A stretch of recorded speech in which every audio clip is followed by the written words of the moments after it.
not have the children's representatives as we usually have in this particular webinar. E-dialogue. However, the scheme of things usually in all the e-dialogues that we have is to present one or two global best case studies and then take Indian perspective, either policy or regulatory perspective, and then move to a panel discussion and then sum up the outcomes of the e-dialogue. But for this e-dialogue, it will be a bit different, that we have all the speakers as panelists, and then you will be given in the first round, you'll be introduced, and then you'll be given about 8 to 10 minutes to make a quick presentation on the topic allotted to you. Then I'll get back with questions. One round of questions. After we finish one round of questions based on the timeline, we will go to the second round of questions, or we'll take questions from the audience. And post that, we will sum up the discussions and then come up with 5 key takeaways from this particular e-dialogue. I hope the rules of the game are clear to everyone. Right. So, I think if everyone is here, welcome, Dr. Beena. Thank you for joining us early, even though you're traveling. Thank you very much. Thank you. Sorry, I just got into the hotel, so yeah, I was. Thank you so much. Yeah. Thank you. Thank you so much. Yeah. While we wait for Professor Arpita to join, should we just check everyone's audio and video once? Dr. Satvendra, can you just check your audio once? Yeah. Can you hear me? Yes, fine. Sir, Pavan Agarwal, sir, can you just check your audio once? Audio. So I have some slides. I can share the screen later, right? Yeah, I mean, you're all panelists, so you can share screen. When your turn comes, you can just share screen. Thank you. Yeah, sir, can we have your audio once, please? You are muted, sir. Unmute.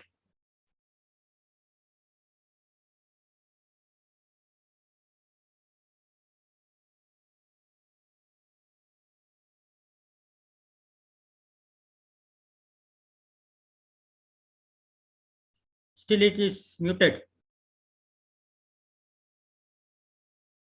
No, we can't hear you. Muted, sir.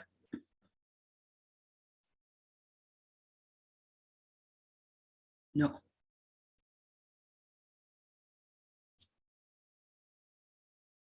Maybe the organizer could just unmute him and see whether that works.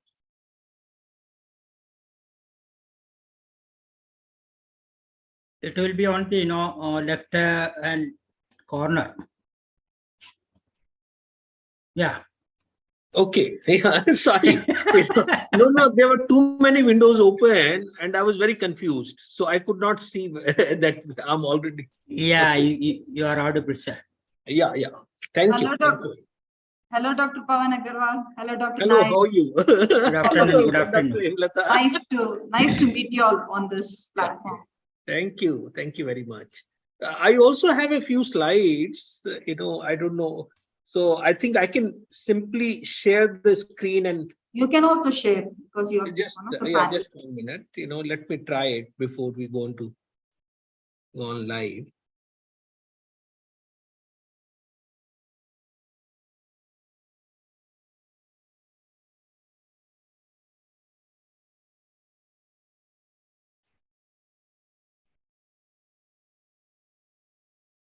I think Dr. Subbarao, we have to initiate. Now it's 15 minutes past 3. Yes, ma'am. But the first speaker is yet to join, and then first speaker. First speaker, and then she has some difficulty joining. I sent her another link. Maybe we can start from. Yeah, we will start. The co-hosts, please keep an eye on the attendees list. If Dr. Arpita joins there, promote her to the panelists Because Yes, sir. Can you see my screen now? yes, sir, we can Yes, see your yes, yes, very much. Okay. So Okay. I'll just stop sharing. Yeah. Okay. All Yes, right. I think we are ready to go live. If the first speaker is not able to join in time, probably we will make the second speaker to speak first. Um, yeah, are we ready to go online Yes, live sir. on YouTube? Yes, sir. Please initiate. Yeah.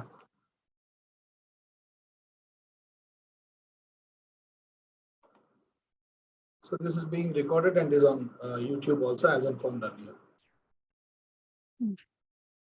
Good afternoon to one and all. A very warm welcome. I am Kiran Mai, Project Nutrition Scientist B in a UNICEF project, Let's Fix Our Food.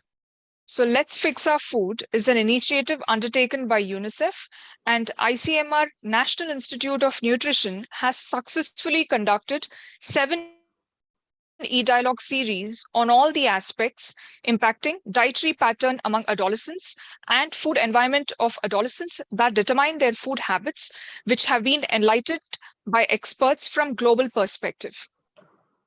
India has the highest number of adolescents in the world. One of the reasons for growing rates of obesity among adolescents is consumption of HFSS foods.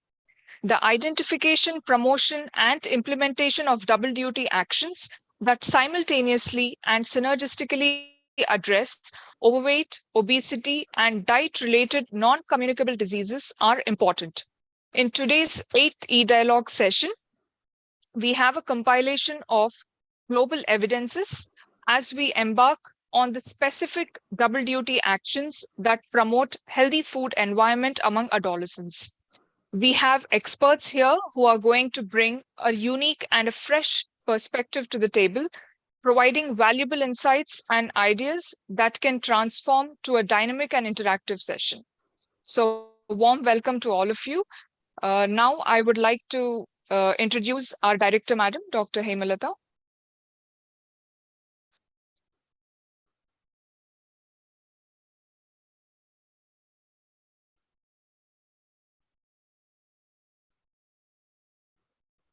It's my pleasure to introduce our director, Madam, Dr. Hemalata. Madam has worked extensively on nutrition and immunity, maternal and child nutrition. She has led seminal work on RDAs and EARs for Indians. Madam has developed My Plate for the Day and recommendations for balanced diets to different age and physiological groups. She has authored more than 200 peer-reviewed scientific papers, book chapters, and regulatory reports. I request Madam to give the welcome address. Very good afternoon. A very warm welcome on this platform. I congratulate Dr. Subbarao and his team for taking up this issue. For the last 2 years, he has been doing this, and now we are in the last e-dialogue series. I also thank all the speakers who have contributed significantly to this very important policy issue.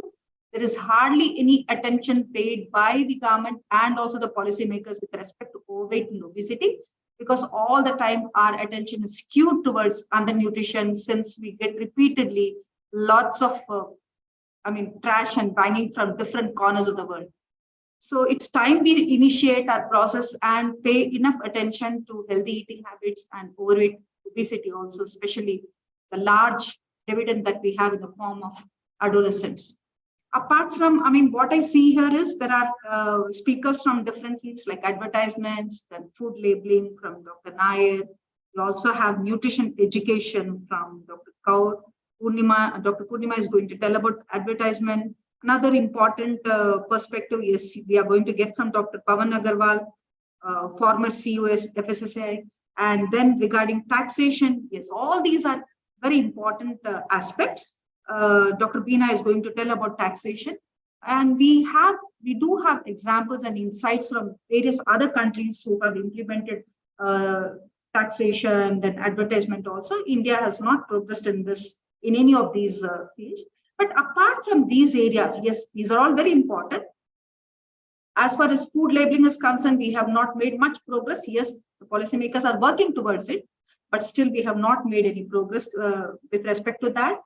Taxation also is not at a very, it's at a very initial stage.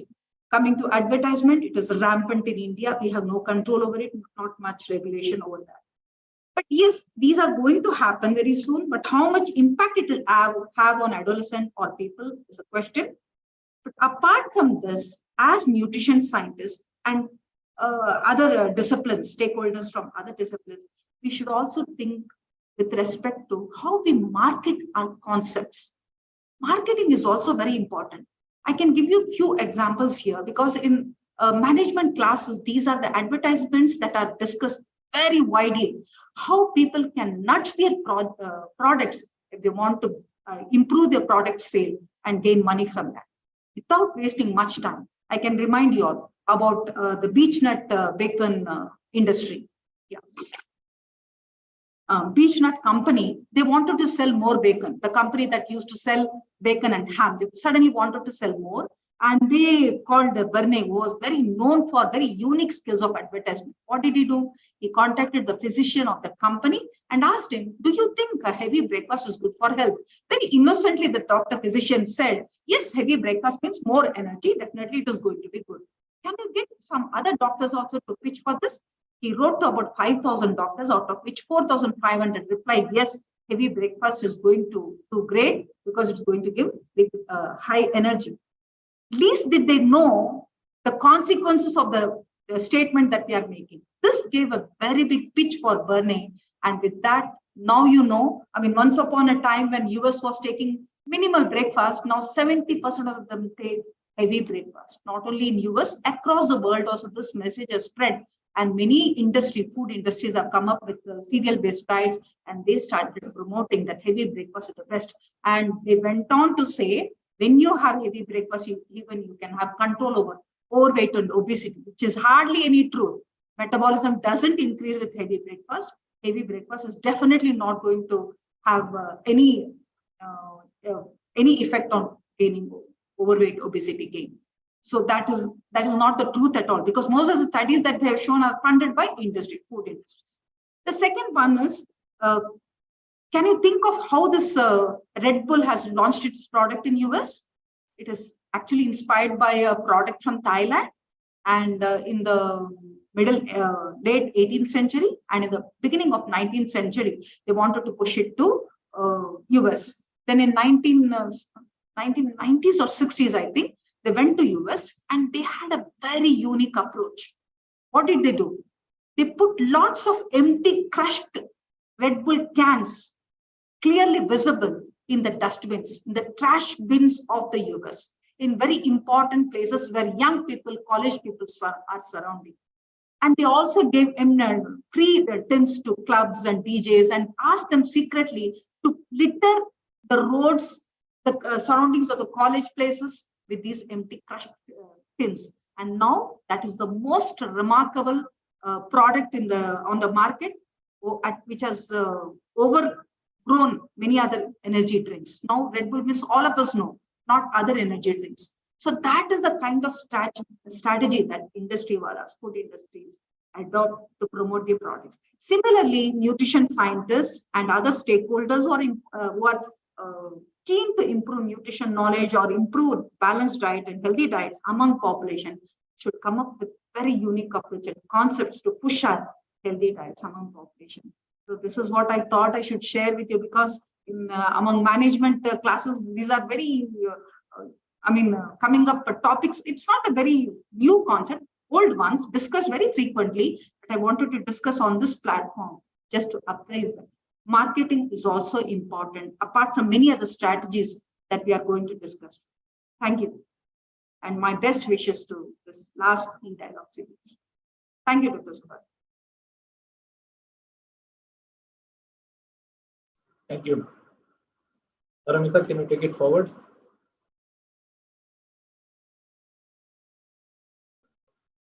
Yeah, keep it short. Yes.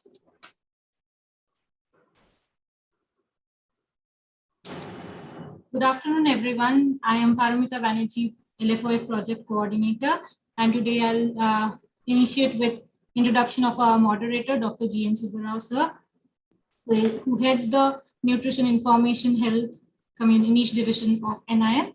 He has extensive, just a minute, please. He has extensive experience in community-based nutrition promotion programs. His research interests include health, nutrition, food safety, communication. He has published over 75 papers, 12 book chapters, edited 3 books, and conducted more than 250 health and nutrition awareness programs. He chairs the Health Communication Working Group of International Association of Media and Communication Research. I request Sir to give an overview of the LFOF initiative. Thank you. Thank you. I'll just share my screen.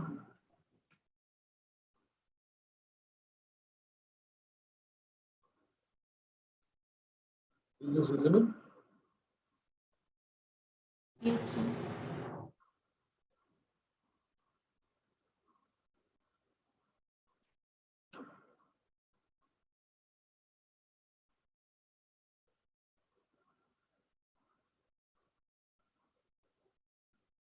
Okay, no. Oh.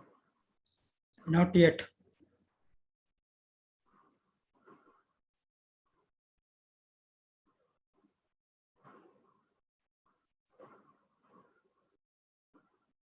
Okay, let that be. It doesn't matter. So, I mean, warm welcome to all of you, and thank you very much for accepting to be our guest today, and also share your expertise, and then the great amount of work that you've been putting in your respective areas is very inspiring. And as you all know, I think by now, Let's Fix Our Food brand has actually gained some momentum, and then we also have had good rounds of discussions with several policymakers and many government departments that are engaged in defining the food environment for adolescents. For Let's Fix Our Food, actually it has started with an early meeting in 2021 in Niti Aayog, when 4 or 5 for people who are joining us from outside India. Niti Aayog is the premier policy-making body in the country and which coordinates several ministries. And then we have had about 4 or 5 important areas in which work needed to be done to improve food environments for the adolescents, and they included, nutrition education and nutrition literacy promotion, and curbing the advertising and marketing of unhealthy foods to adolescents, and looking at the possibility of taxing HFSS foods, and also WT actions, while we also think of front of pack nutrition labeling and giving a push for the regulation on labeling and things like that.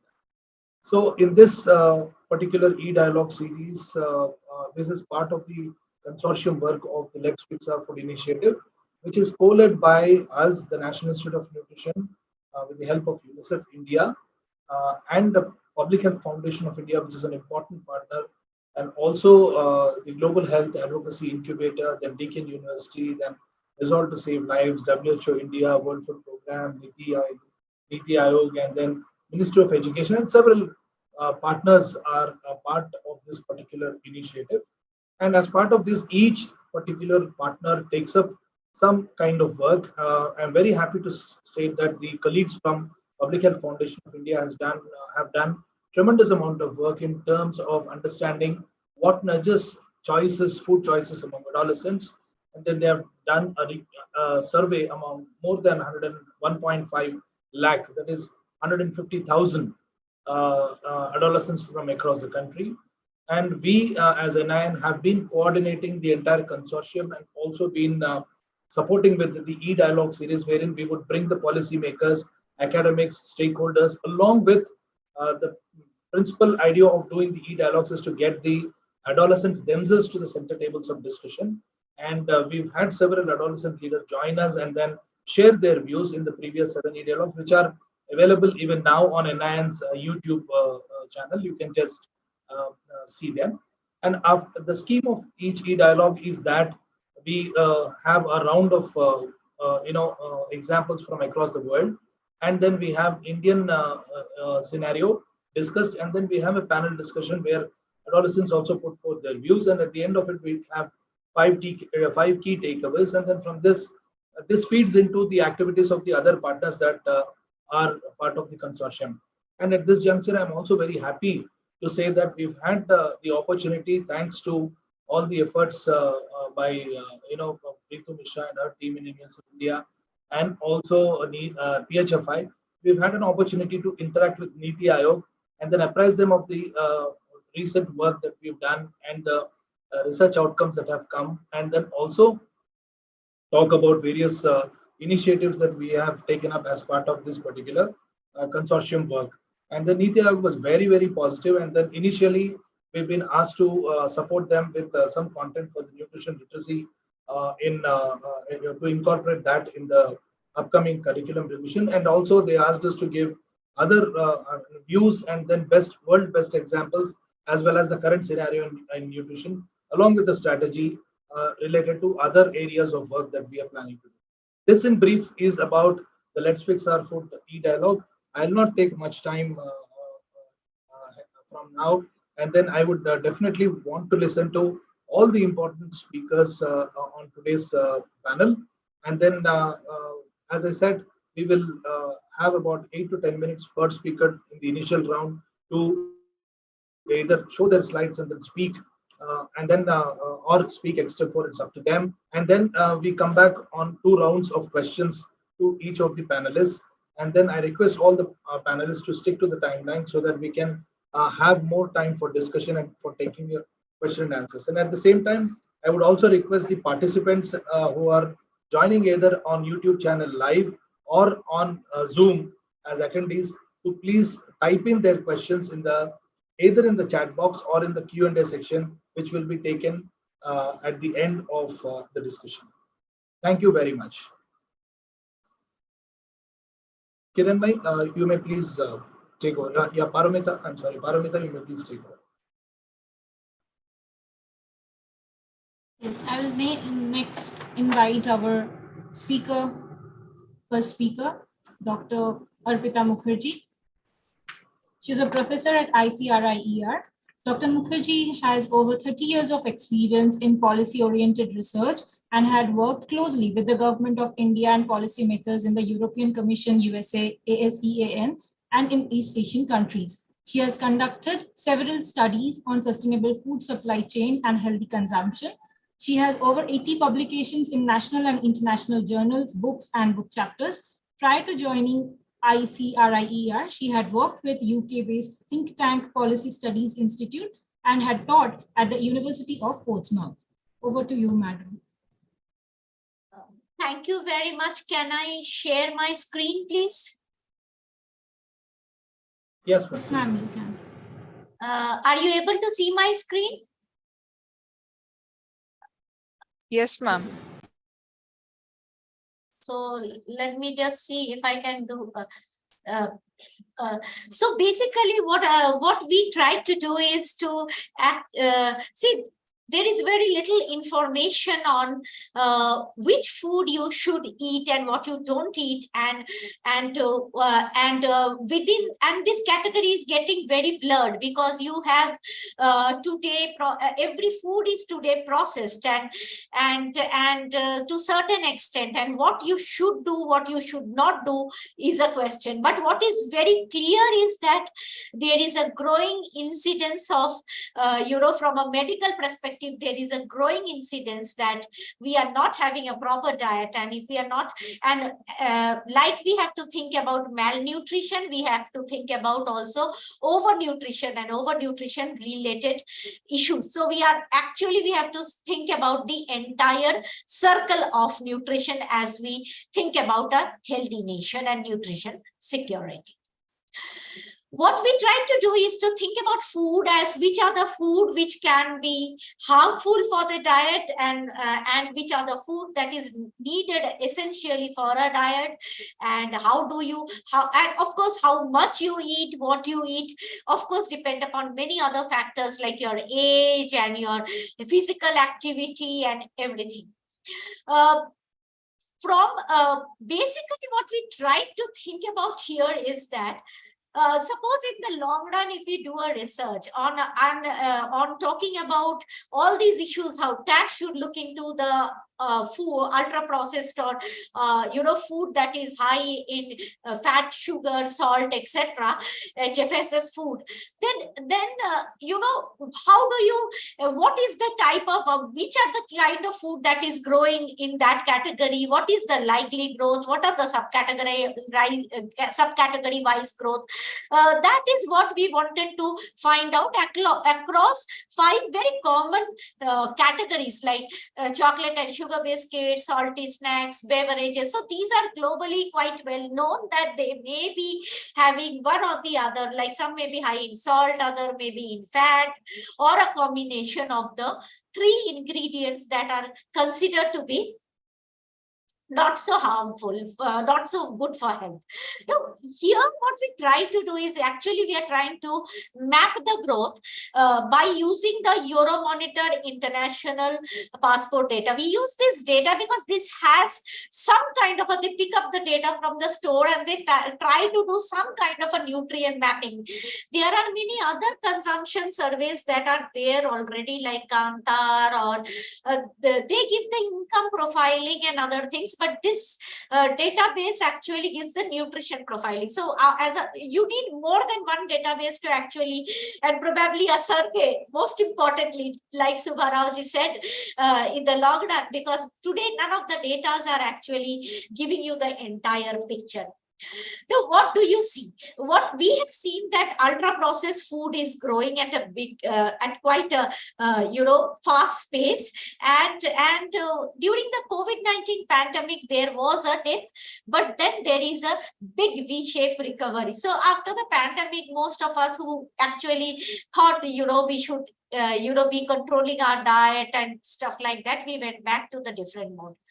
Within the food category, there is a change. With the nuclear family coming in, eating out being common, a certain new type of ready-made convenience food and some other type of food is coming up. And the focus, where the focus has been traditionally for both the nutritionists and the policymakers. For example, in most countries, it is carbonated soft drinks or something for the children. Those are the categories that are going down. And within each category and subcategory, you will see a change. How the food is reaching to the consumers, you see a change. So what do we see? We see that, of course, salty snacks has been really like the chips, and salty snacks is growing at a very, very high speed. Convenience food is a very small. Breakfast cereals, these are very small categories, but they are very small and growing categories. But remember, within these categories also, every food is not a bad food. Like there are sugar, there are low sugar food, there are other type of food, but that distinction comes at a later stage of our study. This is the first part of our study. Here we are trying to find out within the category and subcategory, which is the real pain point. For example, within your chocolate and sugar confectionery, actually sweet biscuit, which we are, what is happening when you talk in the context of children is that parents are telling their children, don't eat chocolate, don't eat carbonated drink, but they are giving their children a lot of juice. They are giving their children a lot of sweet biscuits. So the sugar is going, the child is having the sugar. Only the form of the sugar is changing. And that was from a kids context, that was an interesting finding that we had.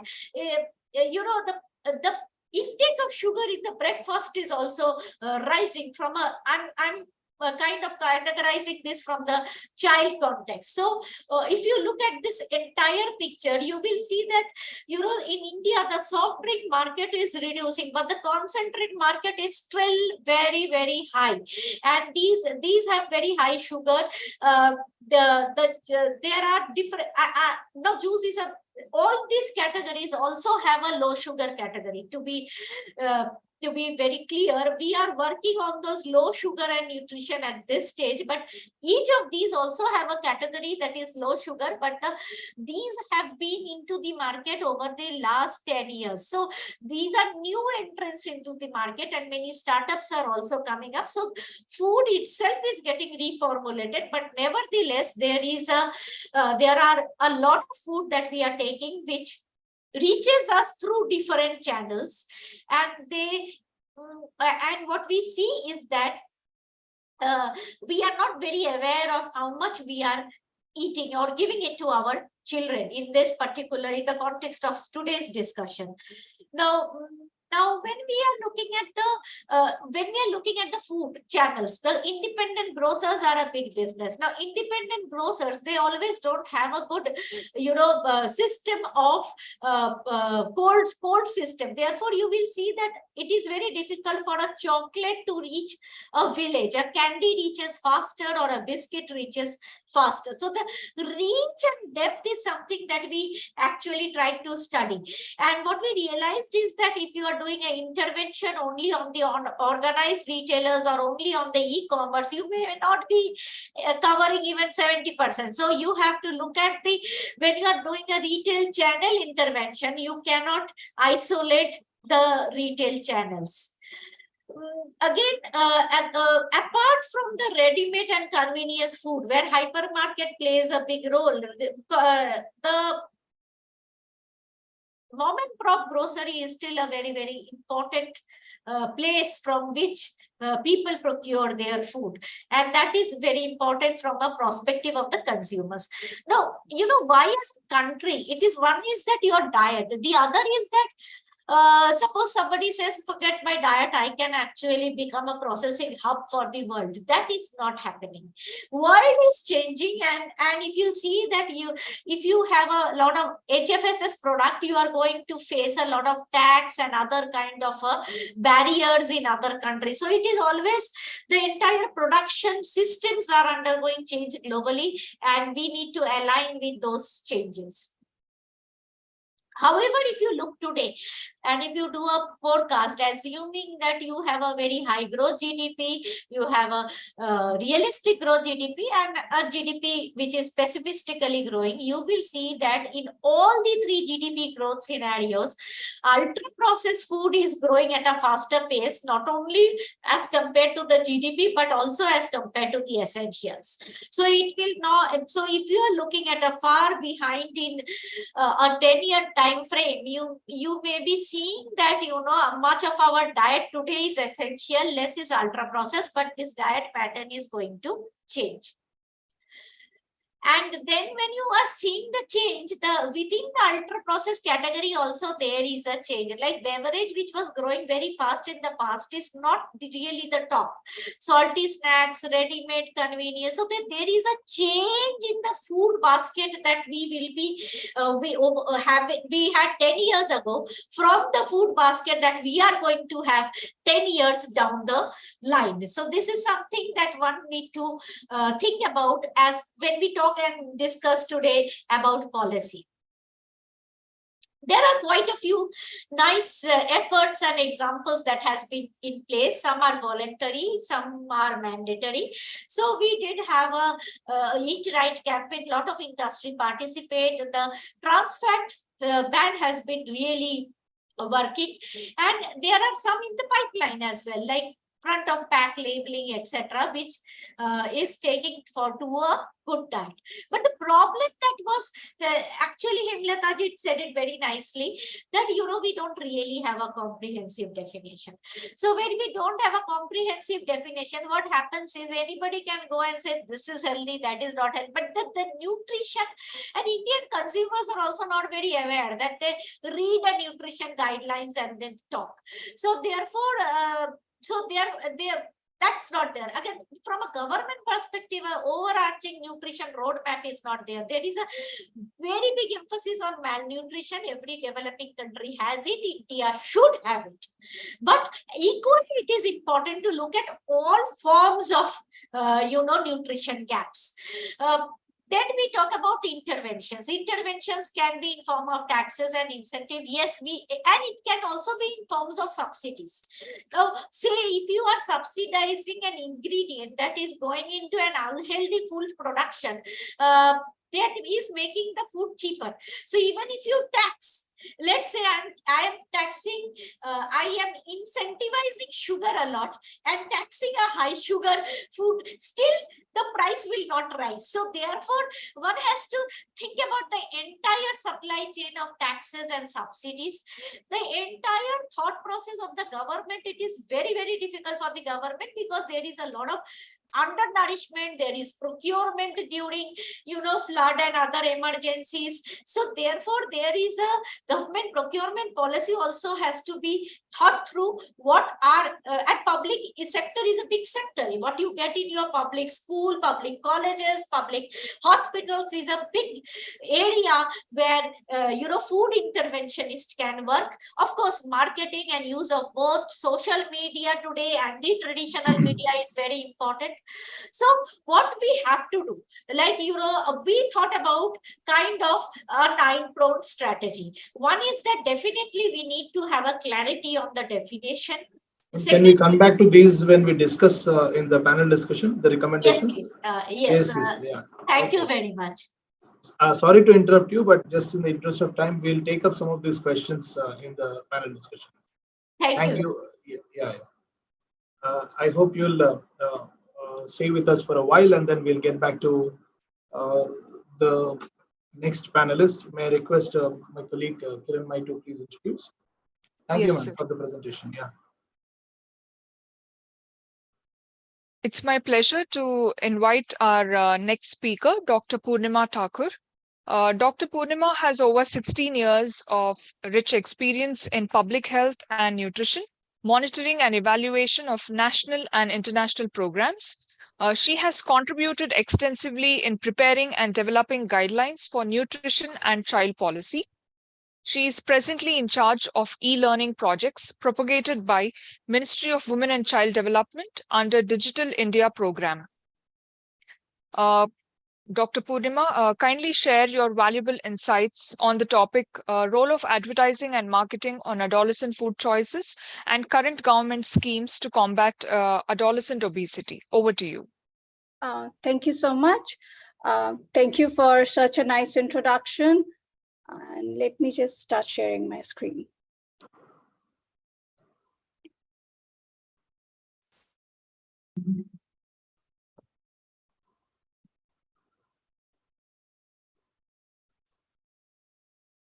Yeah. Is my presentation visible to everybody? Yes. Yeah. So thank you so much for giving me this opportunity to talk on behalf of MWCD on this topic. It is very dear to me. When we are talking about malnutrition, all of us are experts, and coming from a epidemiology background, I would like to say that it's not just the undernutrition, but overnutrition as well. So I've been asked to speak on role of advertising and marketing on adolescent food choices. Before we start with the panel discussion, let's have a quick review on it. We'll be discussing about the Indian food market size that has already been discussed by the first panelist, wherein we have discussed about the food processing sector. Now, why a market must not invest if it is growing at such a fast rate? In fact, if we go by the global statistics and the data that FICCI has just now submitted to us, it says that there is a rise of 30% in this industry. So if I'm getting the money, I would like to invest more in this. And who is the target audience? When we're talking about adolescent, it is not just the hook of 10 to 19 years. Adolescence starts at a very early age. So we have preteens also and post-teens also. So I would like all the listeners to focus on the fact that we are not just targeting on a 10-year-old or an 11-year-old. We are targeting on a span of 10 to 21-year-old market. Now, what is basically the size of potential market? We are expected to double the figures in billions by 2025 when food processing marketing is concerned. Why I'm discussing more about food processing? We are a growing nation. At the same time, we are in a span where everybody is working, and they're working in shifts, and they're working 24/7 environments. And consumerism is increasing day by day. Because of that, we are shifting our diets, our traditional diets, to more of processed foods or semi-processed markets. And these are the global estimate figures, which shows that it will be up to $470 billion market cap we will be having. And in this, majorly our focused category would be the cereal-based diets. Now, how the why we are talking about advertisement and market research? Ma'am has clearly pointed out that a lot of advertisements are being done, a lot of focus is on market research. But why? The reason is that the recent research says that as far as industrial verticals are concerned, 30% of the advertisement share is from the FMCG. Why? Because it is a part of business. They are spending because they're targeting the audience and they know that they will be getting the equal amount share. Now, how they are targeting the group? We know as Indians that we have typical diet patterns, and growing up towards the food part, we have our taste palettes developed in a certain way. So what they have done is that they have flavored, they have like Indianized the flavors of certain food and food items so that they appeal to the general public. And when I say general public, I mean majorly our children. Reason being, everything from car, I tell this every time, that everything from car to water bottle is sold by a child or by a teen. Why? Because they are appealing, they are more authentic, they are more visualistic, and it is all that adds meat. And that is why we are more prone towards taking that food. Plus, we have a 360-degree marketing strategy wherein wherever we see, we will see these foods and we are tempted to have them. Trans fats, of course, is one thing. Now, there was this beautiful survey that I came across from the indiapedia.com. It is basically your census data. The census data was assessed in different perspectives in consumptions of petrol, diesel. My interest was nutrition and health, of course. So what we saw in this data was that as per NSSO data that we received, in the urban population, we are spending close to 43% in the food. Why? Because if you see at the market, it's not just the food market that is increasing, it is the restaurants that is increasing. The Zomato and the Swiggy has taken over. So the retail market is also increasing. And from as far as rural sector is concerned, most of us used to think that, you know, the consumption of the food would be limited, which is probably the most wrong idea. Our rural food industry or the rural food intake has gone up by 53%. And it's not that the dietary pattern has also increased. If we come to the thalis that are offered at restaurants or other eateries, food in say by 2007-8, general per capita expenditure on a thali was way more compared to today, where the consumable items are have duties or taxes, but the overall spending capacity of the population has increased, especially on the food items. They are looking for the food choices which are different from the traditional one. Now, when we talk about the advertising and marketing, how our teens are basically targeted, there are three important factors that are taken care of when we are targeting our population. First is brand identity. They will focus on the brands. So the moment we see the M, it typically clicks that, okay, it goes to that brand. So they invest a lot in the brand identity. No matter whichever brand it is. Value propositions, how much income we are generating from which sources. Like, for example, again, there was this company's report research which stated that Domino's is the highest is the eatery which has the highest number of outlets in India. So we identify with the brand, we identify with the taste, plus also the advertisements. If you look at the advertisements, you will notice that there is a young boy who is at the delivery services.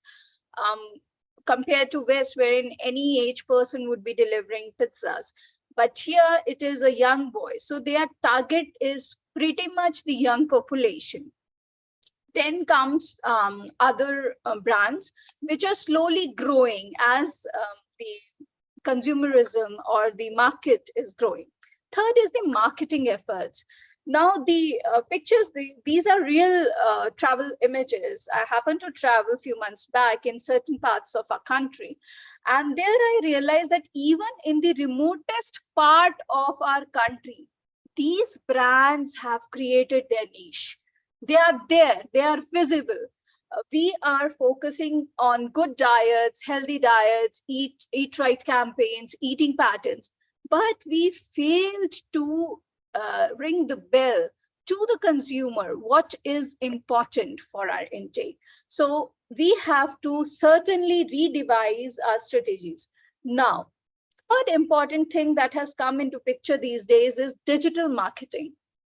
We cannot forget that in an era of Snapchat and Instagram, where India, which has a potential young population, they are hooked on to all these things, and there are influencers. So all these FMCG brands, they are targeting through these influencer markets, and then they are targeting the population in consuming these goods. So we need a regulation to actually curtail the amount of investments that are being done, or the rampant surge of the food items that are being advertised on daily basis on these platforms as well. Not just on the like the IMS Act, not just on the market sector, but also on these soft influencer sectors as well. So the location and the targeting is also very important. Another methodology that they adopt or adapt is the click methodology, which we have to focus on. We have to define our ecosystem. We are forgetting the fact that we have not yet defined our ecosystem. Where should our catchment area be in order to reduce the consumable items of these products, which are high in fat, salts, and sugars. Also, we are limited in our research, as in evidence-based research that is going on. Even if it is going on, we are not implementing it in the policy framework, because things only start churning results when they become part of the policy or the program. Third is the landscape of the campaigns, that like Eat Right India is one of the biggest example of the landscape campaigns that have been launched, and the portion, of course. These are the campaigns which have really clicked with the people. Capture on screen is also very important, and knowledge sharing. Now, this is basically one of the research studies that NIN itself did on the consumption patterns of our population, which showed that we are mostly basically a carbohydrate or cereal based people who eat more of cereal-based diets. Now, how do they control our food choices? Their marketing strategy is pretty much simple. They first target 10 to 13 years, and they try to understand. There is, as ma'am, Hemlata ma'am truly gave the example of how they capture the audience. Is they understand that these teens are in their conversion stage, so they will go for energy drinks, health drinks, or they want to look good. So they will promote such items in these age groups, and they will typically hire the influencers or media personalities or sports persons to promote these products. Then comes the 14 to 18 age bracket, where the things are pretty much settled and children are mostly conscious about their eating patterns. So there they will use influencers like dietitians, nutritionists. There is a recent research, it came in the New York Times last week, that influencers are being paid by these marketing groups to promote the food choices among the population. Then comes the late teens. Now, where these late teens are impacting, these are being targeted by your Swiggy, Zomato, Blinkit, and other eatery partners, wherein they might have started earning, or they have. In a minute, please. Yeah. They have. Minute, please, yeah. I will just take one more minute, and I'll be done. Sure. And then they will be having income at disposal. So when I say income at disposal, as you can see that they did a survey which actually said that the top dish is not a healthy dish, rather the dish that is rich in fats and other products. So how we can do the shift? Let's do a SWOT analysis. We have our regulations in place. We have campaign in place. The weakness lies in the strategic development in the ecosystem, which is not yet fully developed, or we have not even started working on it. Second is the opportunities. The opportunities lies in the research, food laws, and social marketing. We should not underestimate the power of social behavior change communication. It is very, very important, and it actually influences the eating patterns of individuals. Our threat is that we have to immediately come up with food laws wherein there should be transparency, increase in the transparency, and decrease in the market. However, it is other way around this time. NIPSID, National Institute of Public Cooperation and Child Development, has done research in the high fat, salt, sugar content diets, and this led to a lot of regulations in place. Then we also did a research on the eating pattern of Delhi school-going children, and to our surprise, most of the 80 to 90% of the children were carrying tiffins from home. However, 55% of the children were also consuming snacks from the canteen, which led to the change in the food laws. Then, as far as campaigns are concerned, we have our Shriyan campaign. Under Poshan, we have Poshan Mitra also, wherein it is not just the social behavioral change communication, wherein we are focusing on the traditional diets. We are also making it more IT based and modernized in approach. And yes, FASA is also doing the Eat Right campaign. So I would like to end with just a 3-step strategy. We should have a stringent food laws and transparent marketing. Second is more research and target-based interventions in the ecosystem, which are not there. Third is your social behavior change communication. That's it from my side. Thank you. Thank you. Thank you very much. Yeah, can we have the next speaker introduced, please? Please wait while we have some questions towards the end. Yeah. It's my great pleasure to invite our next speaker, Dr. K. Madhavan Nair, sir. Sir is a former chairperson, FSSAI.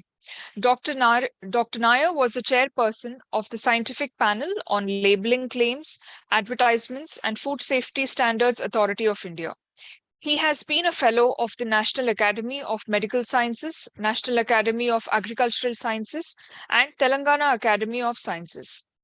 Dr. Nair was formerly the head of Micronutrient Research Group at the ICMR National Institute of Nutrition and worked there for more than 35 years. I request Dr. Nair to start on the topic, enhancing food labeling practices with regard to double duty actions aimed at reducing adolescent obesity. Over to you, sir. Thank you very much for those kind introduction. I have actually sent you the PowerPoint. Can you display that? Yes, sir. Yeah, please. Yeah, I'm privileged to be part of the last one. I was part of the, I think, second or third e-dialogue also. And happy to be sharing what I feel important in the context of this issue, that is food labeling practices with regard to double duty actions aimed at adolescent obesity. Food environment, of course, processed food plays an important role in the food environment. Like, the two speakers have given us an overview of what is happening across the globe and within the country, which definitely going to increase with the time. So the food environment is already packed with a lot of processed foods and prepackaged foods.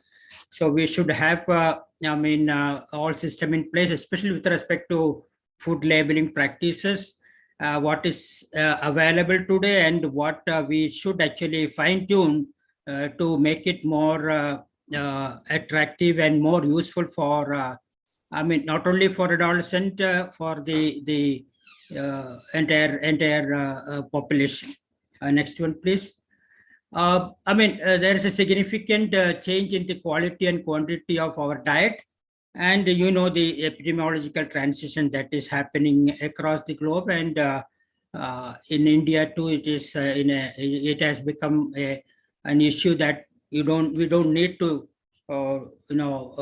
describe always. I mean, it's beyond our comprehension now. Next one. Labeling of prepackaged foods. I think this FSSA has done a great job in labeling of prepackaged foods, and we have been part of that for last two sessions. Most of the issues are related to the labeling. I'll be just briefly discussing what we can do with respect to making it more understandable or more consumer friendly, and how this can influence food choices at a point of purchase. It is the most significant influential piece of legislation because it creates an awareness across the population what is there in the prepackaged food. It informs the consumer about the ingredients and also the nutritional composition of prepackaged food. So these are important aspect that needs to be put on the label so that the consumer will know what is there and they can make a informed choice. Most of the information should be in an understandable way. It should be visible, legible, and indelible. We will discuss it because most of it is there in the regulation, but when it comes to compliance, there is a lot of issues that we need to straighten it out. There are certain information that is mandatory, and they are positioned in the same field of vision, which enable the consumer to make informed food choices at point of purchase. And also it will ensure the consumer to understand what they are buying, and this definitely will contribute to the their choice of food, and in turn it will actually control, or it will make an impact on the nutritional deficiencies and diet related non-communicable diseases. Next one. When you come to the labeling, there are two aspects we should know. One is the front of pack, which is actually very clean and neat. This is mainly for the industries to put their most important information they wanted to attract the consumers, but most of it will be just to fool the general public. The other panel is the principal display panel, which is behind the front of pack panel, and that is where most of the information that is been displayed. See, I have given one front of pack and back of pack. In this one, you can see the information that is available on the back of pack or the principal display panel with a lot of information, and there is a panel which actually displays the nutrition information.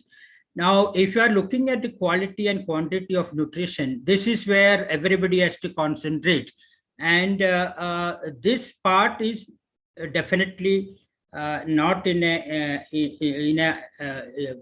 a position for a public to understand or make an informed choice. So we have to make all efforts to make it more attractive, more useful for the consumers to apply their mind and make an informed choice. Next one. Nutrition labeling provides label information about the food's key nutrient content to inform consumers about the nutrition quality of the food and what they purchase. Also, FSSA has notified nutrition labeling regulations taking into consideration the various guidance, that is dietary guidelines, as well as the recommended dietary allowance for different nutrients, what is published with the time. They all become part of the regulation, so that they are all under the guidance of experts in the country, and they will actually make the labeling process very scientific. And it actually gives the information to appear on the label in terms of the public health needs, then also the consumer understanding, and also food industry capacity, because what is given on the label should be analyzed and put it, so the industry should have the ability to analyze and put this information on the label. Next one. The important thing I wanted to share is there should be actually a format in which it should be placed, and there should be a sequence in which they are listed, the nutrients, in terms of what the consumer wants to understand and make an informed choice. So it's always best to put them in a, internationally it is put it as a matrix table on nutrition facts with a list of nutrients in the first column. I will show you how it is been done. And there are other columns where you can actually give other informations in terms of, what is the nutrient available in 100 grams or 100 ml of the product, and also per serve. And also there is another column which actually shows you the per serve percentage contribution to the RDA. I mean, these are all important information. This consumer should should be able to look at and make a informed choice. Next one. Now, what the presentation of nutrition information?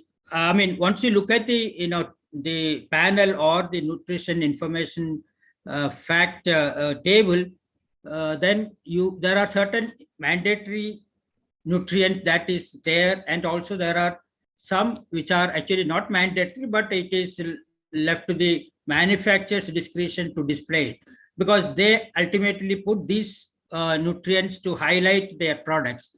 Now there are energy, I mean, which we all talk about in terms of obesity and the emerging problem, which needs to be understood in a way that what are the components of energy and how much that should be, and how it should be decided by a consumer.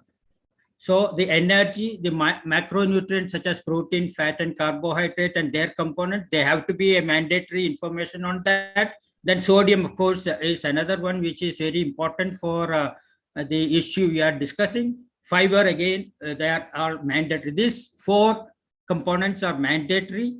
And vitamins and minerals, mostly they are under the discretion of the manufacturer to display it and make a nutrient content claim.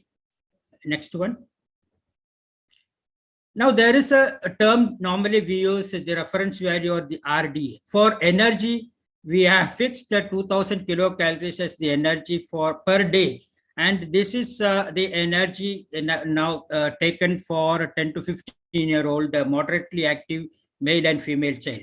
Now here, this is very important to understand. The energy requirement is much more than that what you have in the RDA book, but this is an average of the different categories of the subjects or the reference group in this category, that's 10 to 15 years, and they are moderately active. So it's an average amount of energy that we use for calculating and displaying it on the nutrition fact table. And there are these nutrients, there is a limit for all these nutrients. For example, total fat should be less than 30% of energy percent, and the saturated fat has to be less than 10% energy percent. Trans fat, of course, less than 1 energy percent. Total sugar and added sugar. I mean, there is a confusion whether we should use total fat or added sugar. Total sugar or added sugar, I mean, they should be less than 10 energy percent. And sodium, of course, the limit given is up to 2 grams or equivalent to 5 grams of sodium chloride, and fiber 30 grams for 2000 kilocalories. Next one. And the nutrition fact table, another important information, the RDA. The term RDA is used for energy, And it is also, important for macro and micronutrient quantification. It clearly indicate the consumer and even the everybody, including the scientific community, that the reference served specifically as a uniform standard for ready comparison of the nutrient content of the food. It's only for comparison. It is not your requirement. So there is always a confusion. What is given is what you have to take it. No, it is not. It is only for comparing and a similar product in the shelf, and then you make a informed choice.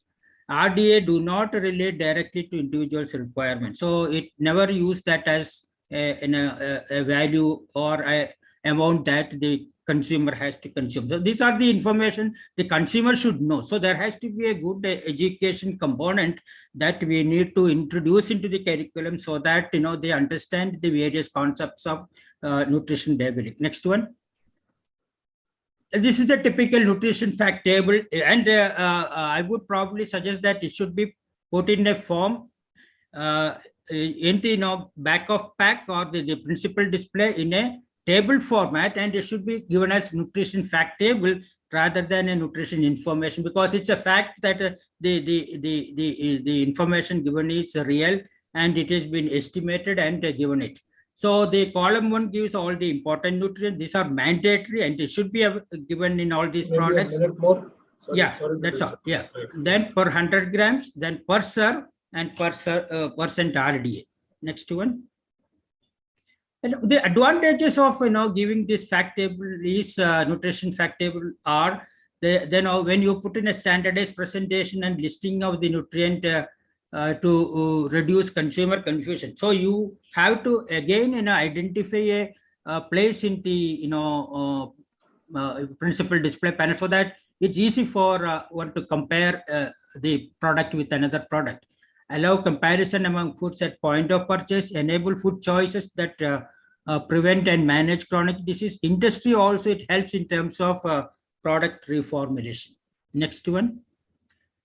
So it is ultimately, this nutrition table and the list of mandatory nutrients, especially the energy and the macronutrients that contribute to energy in a prepackaged foods are very, very important. And the information on that is very critical at point of purchase for consumer to, make an informed choice. And it should be positioned in the same field of vision to enable consumer to make a informed food choices at point of purchase, and consumer understanding of the RDA. I think they have to be there as part of the curriculum so that they understand the various principles involved in nutrition labeling, and it encourages purchase of healthy foods and promote reformulation in the industry, ensuring regulatory compliance, especially the final product and nutrition literacy as a double duty action to promote a healthy food environment for adolescents. I think nutrition fact table is going to make a good contribution in food industry, especially in the prepackaged food industry. Next one. Thank you. Yes, sir. Thank you very much. Can we have the next panelist introduced?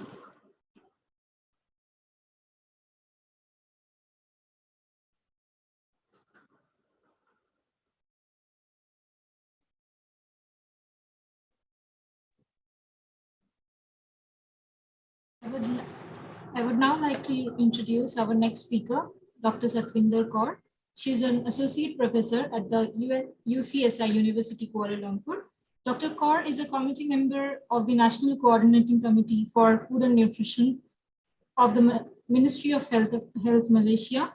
She's a lead author for the Malaysian Dietary Guidelines for Children and Adolescents. Dr. Satvinder was appointed as the Assistant Honorary Secretary for the Nutrition Society of Malaysia. She's actively doing community health and nutrition research and advocates healthy habits and nutrition education through culinary education. I now request ma'am to share her insights. Thank you to the chairperson for the introduction. Allow me to share my screen. Oh, sorry. Yeah, let me do that again. I actually have a video, but I don't have the option of sharing my audio. So, it's okay. I found it. Yeah, thanks. Okay. Right. Firstly, I would like to thank the organizing team for inviting me to share a little bit of my work in the area of culinary education. So the topic given to me is the possibility of nutrition education and skills of adolescents through culinary intervention. So firstly, I would like to ask everyone here, do you cook? And if you say yes, do you actually love cooking? So cooking is, I would say it's more of our, habits that we need to survive, and we need to cook, we need to eat every day. So it's more of our duty. However, there are some of us who love cooking, and cooking is part of our hobby. So that is the part that we want to, in a way, cultivate in your younger children and adolescents. So culinary education is a concept whereby we use the theory of experiential learning theory, whereby we teach children or adolescents to learn by doing things. So through this way, we will impart skills, techniques in cooking. So there's a lot of attitude, behavior, confidence that we can impart through this sort of activities and education. And the most important part, that especially in the younger generation, is we want them to have a good relationship in food, so that they create a better liking, they love what they eat, and in that way, they will eat healthy on their own. So what are the potential benefits of cooking education in schools? So experiential learning interventions effectively reduce food consumption, energy intake, and improve nutritional knowledge among school children. So this has been proven in various research that are done in the Western side of the world, whereby we have seen there are many, which I will walk you through two main ones. And these interventions in cooking educations have the potential to significantly impact children's food-related preference, attitude, and behavior, because we believe that by changing their psychosocial behavior, and that will ultimately change their skills and their preferences for the food choices that they make. So attitude behaviors are rather important when we want to cultivate healthy habits in our younger generation. So in terms of children, when they cook, what have been found in various research is that it leads to them to have a higher frequency in food prep. They were found to help their parents more at home, cooking family meals together.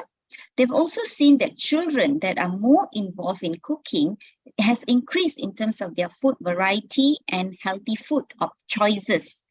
And ultimately, it increased their confidence in cooking and reduces food neophobia, a condition whereby children avoid new food.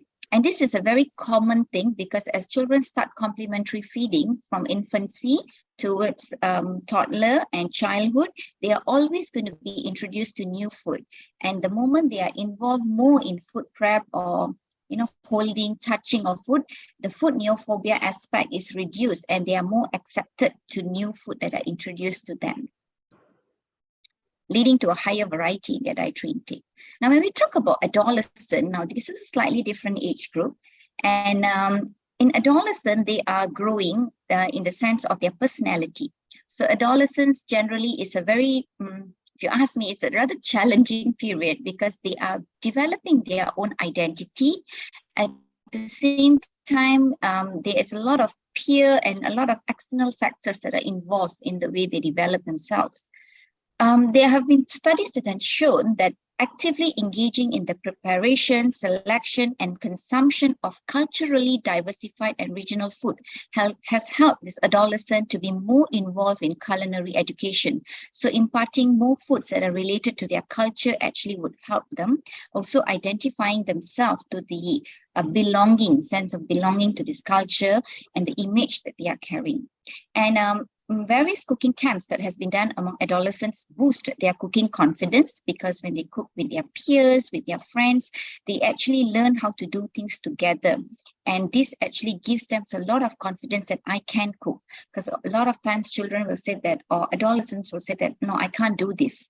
And that itself is a hindrance to them trying to cook healthy meals for themselves. And it's a component of lifelong learning on nutrition is actually formed during this stage. So if we are able to impart such habits at this age, it's likely to say that they will carry this on when they are adults, younger adults, and later adults. So these are very prominent studies that were done. One is Cook Like a Chef, which is a large study done in Clemson by Clemson University. And Culinary Camp was an effort done by dietitians and chefs at Oregon State University. And Kitchen Study is my very own study that my PhD students successfully conducted in Malaysia. So in terms of Culinary Camp, it's an 8-day program whereby every day they have a 4-hour session that takes place in the nutrition lab in the university, and these labs has equipped with kitchen. So what happens is a experienced chef will show them demonstration of the particular cooking method to tell them how to cook their food, and the group will then discuss their prepared food, including any challenges that they face, and they also are taught to modify recipes to make it more healthy before they actually eat the food together. Cook Like a Chef program, on the other hand, is a 4-week camp whereby it includes a cooking camp curriculum. And this curriculum has been tested over 12 years and is rather successful in showing the changes, especially in the psychosocial aspects of these children. So it includes an interactive kitchen environment whereby there's culinary techniques from cutting, cooking, cleaning, and at the same time, when they are doing this and preparing their food, there are nutrition messages being taught to these children. And it has been shown to determine proactively to cultivate a healthier lifestyle among this group of children. And this is our study done in Malaysia itself called the Kitchen Study. So we imparted the concept of fun while learning concept. And actually through this study as well, we have developed and validated a questionnaire called the Healthy Meal Prep.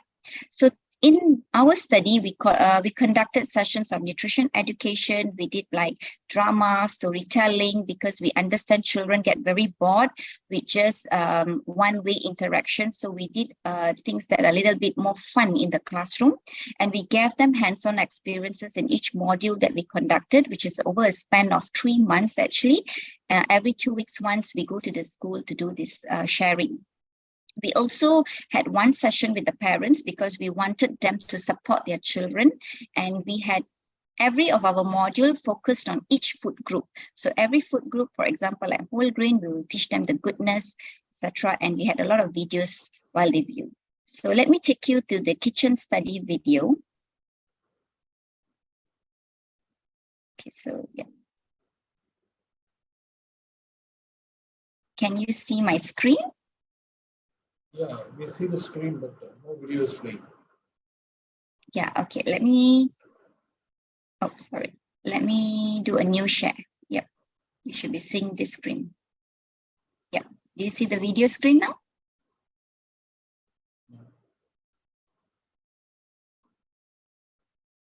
Yeah. Yeah, okay, great.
Yep, so that is our study video that we conducted. It was a very successful research project, I would say, and we had seen very good outcomes. So if you have interest in our work, you can read our publications that has been published there.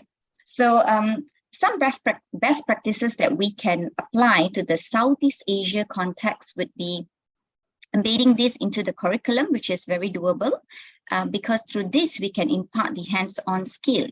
Now, when we talk about adolescent, I believe parents and peers are both equally important in terms of their involvement in this whole process or education using culinary aspects. And of course, when we talk about Southeast Asia, the biggest question that we always get and challenges is that the financial guide, because there's always this misconception that if you want to eat healthy, it's got to be expensive. So we have actually guided parents and children and adolescents to actually show them it's pretty cost effective. And sometimes if there is funding or government aids and financial support is definitely welcomed. Now, the way forward to do this is, of course, in the world of social media and technology, it is also very important to incorporate this to educate the adolescent. And at with the Nutrition Society of Malaysia, we have also done a lot of videos, cooking videos, to actually engage our public to create more engagement. So this way is more effective. And to conduct more workshop and cooking classes for this age group, because when we teach them without actually getting them to do it, it doesn't have a very effective manner. So hands-on experience will actually give a more lasting impact on this adolescent, and of course involving their peers and their family, because these both parties are actually very important at this age group. So these are some of the references I used, and thank you. That's all for me. Thank you. Interesting. Can we have the next speaker introduced, please?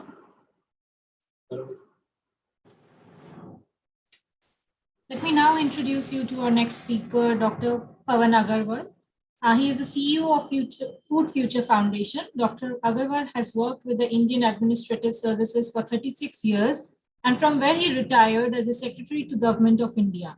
He has been the CEO of the Food Safety and Standards Authority of India, where he launched the Eat Right India movement, initiated large-scale food fortification, promotion of sustainable diets. He is the CEO of the Food Future Foundation, which works on food system. The foundation works on the demand side of to build food literate society for a dietary shift to safe, nutritious and sustainable food, and taking up policy advocacy to support it. I request Sir to speak, to give his reviews on importance of improving adolescents' nutritional literacy and the existing gaps in the current nutrition curriculum. Please, sir.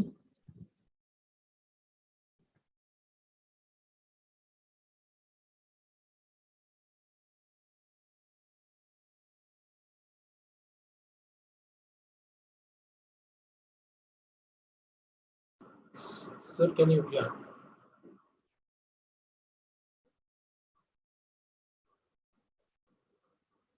Sorry. Yeah.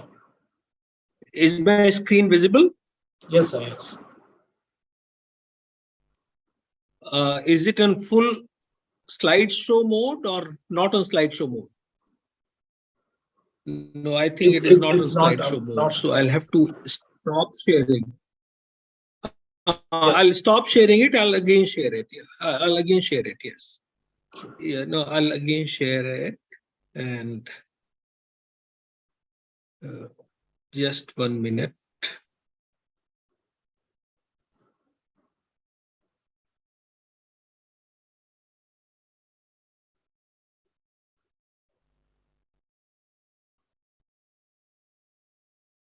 Is it on? No, sir. No. I think no. I think but it should be okay, still sir. a problem. It should be okay, sir. It should be okay. Yeah. Okay. I don't know what is. Yeah, I'm trying to use it. Oh no, it's better. Now it is. I think it is. Now it is in slideshow. Okay. Okay.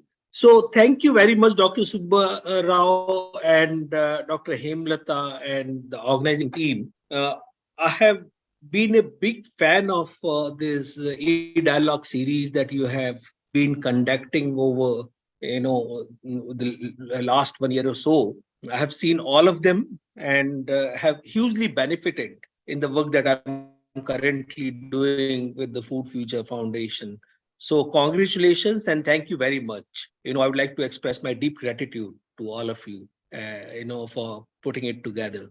And I also like the three presentations made today, by my predecessors on this panel. Excellent presentations. Dr. Purnima Thakur's presentation was, extremely good. Very happy to see that such bright officers in the Ministry of Women and Child Development. Dr. Satvinder Kaur, you were great. I think about a very interesting experience from Malaysia. And of course, Arpita is always very good. Thank you, Arpita. So in my brief presentation today, I will reflect on, both uh, as a former regulator, a policy maker, and somebody, who even within the government never believed in merely making policies and regulations. We wanted those to, get implemented, because change will only happen if we have policies and they are implemented.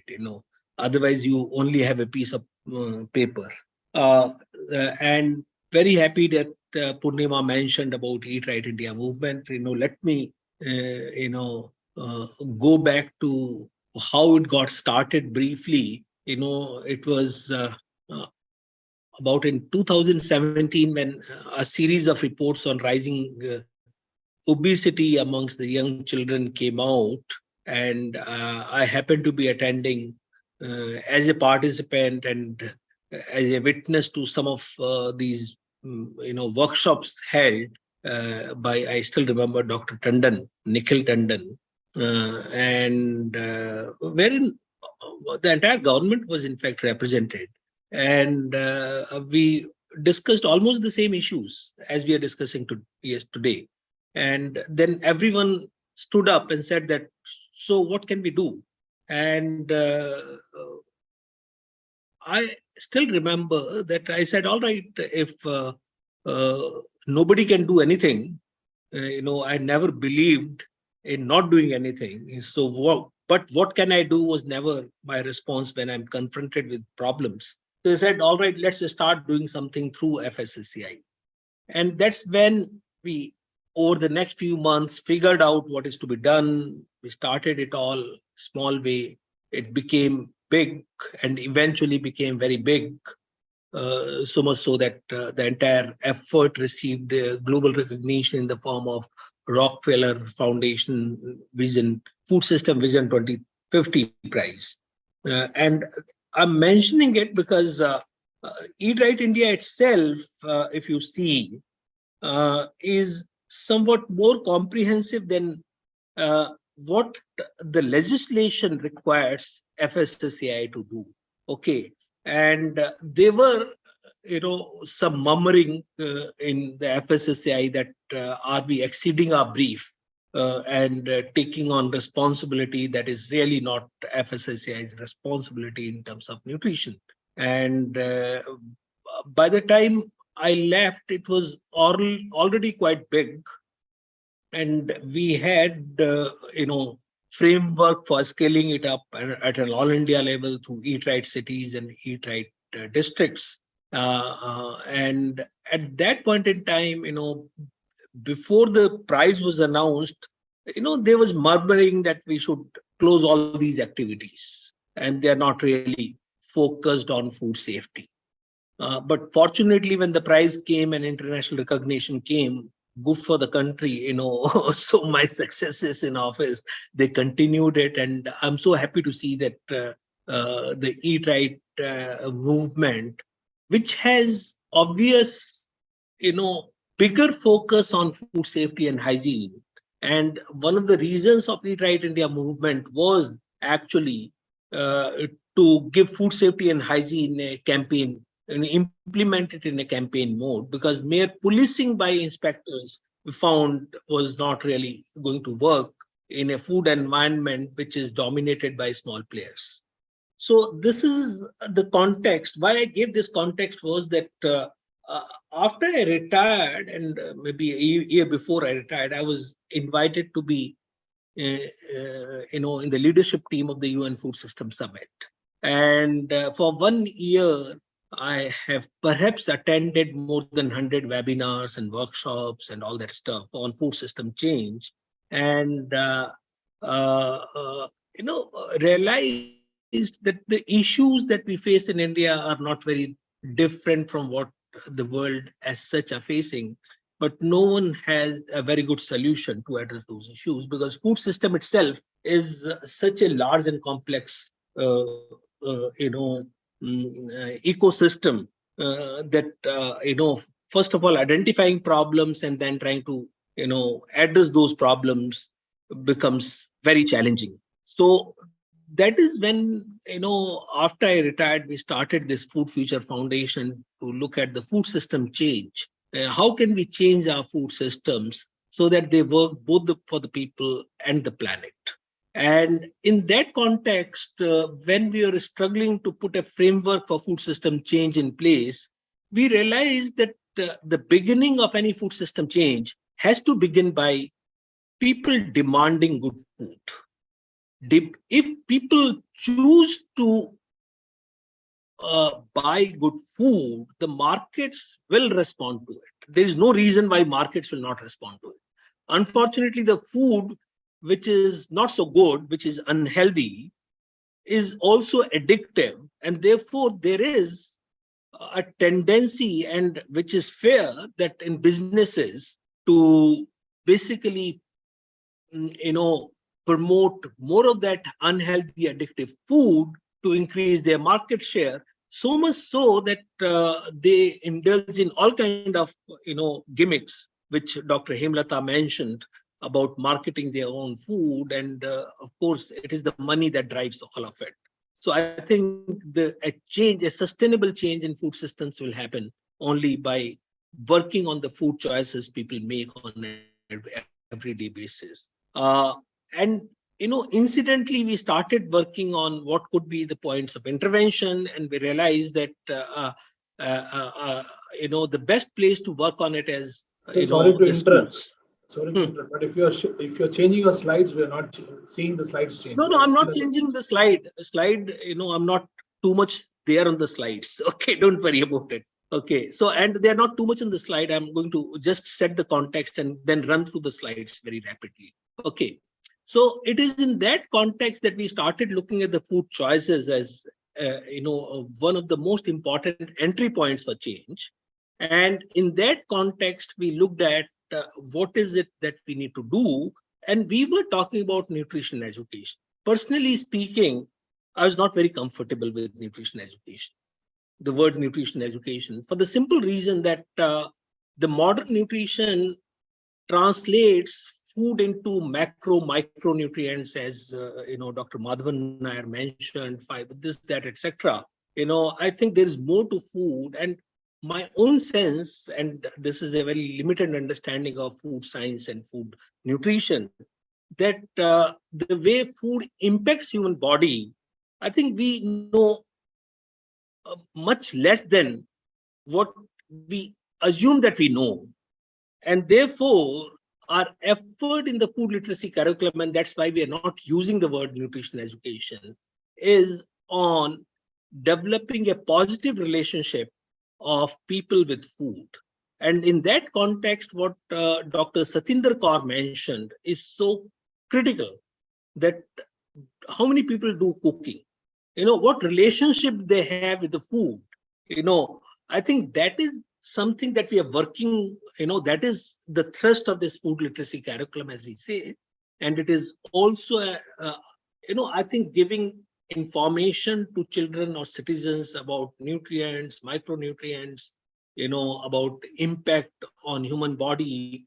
And then we come out with figures that, all right, there is overconsumption of a certain micronutrient and we need to change the parameters, etc., etc. That itself is a that kind of research is needed. I'm not saying it's not needed, but who has benefited from all of it is perhaps the packaged food companies, who will go to any extent by adding small traces of those micronutrients and making claims. And then a food supplement sector, which is huge globally and is also growing very rapidly in India, I think they have benefited from this kind of a education around nutrition, so to say. I think we have not focused on building a relationship of people with food, and that is what the food literacy curriculum is. And I thought this context is very important because we are talking of food literacy. And then after we actually, this word was coined, foundational food literacy at food literacy. And then when I looked at Google and all that, we found that it is already being used in some jurisdictions and not necessarily by the UN agencies or WHO, but in Canada and a few places. And in this series of e-dialogues, I saw that in previous dialogues, you have covered issues of food literacy as well, defining it, etc., etc. Here, what we have done is we have looked at how food literacy is defined globally, but also created our own framework for defining food literacy in the Indian context. Okay, so I will now take you through the slides. I think all this is understood for this kind of a gathering. I'm not saying that when we want to start changing, making people make the right food choices, it has to begin with children, and our approach has been over the last 1.5 years, the foundation has been consulting lots of people, not only in the food and nutrition community, but also in the education community and elsewhere. And we have several rounds of discussions in finalizing the curriculum. Even that is not cast in stone. We are piloting in a few schools, in the country, and we are also figuring out how such curriculum can be inserted in school curriculums, etc., etc. So this is what food literacy, and the food literacy curriculum is basically a curriculum on diets and lifestyle for health, wellness, and sustainability. Again, you would see that we have not used the word food. It is diet that matters, not food.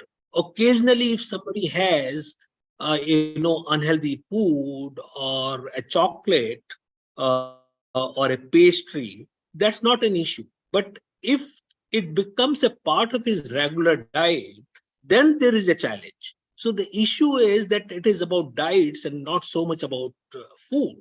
And it is about right kind of diets, but also it is very closely connected with the lifestyles. And therefore, this curriculum is on diets and lifestyle. Of course, this does not mean that there is already space for physical education or physical instruction in school curriculum. So that will continue. Here, lifestyle is beyond physical education.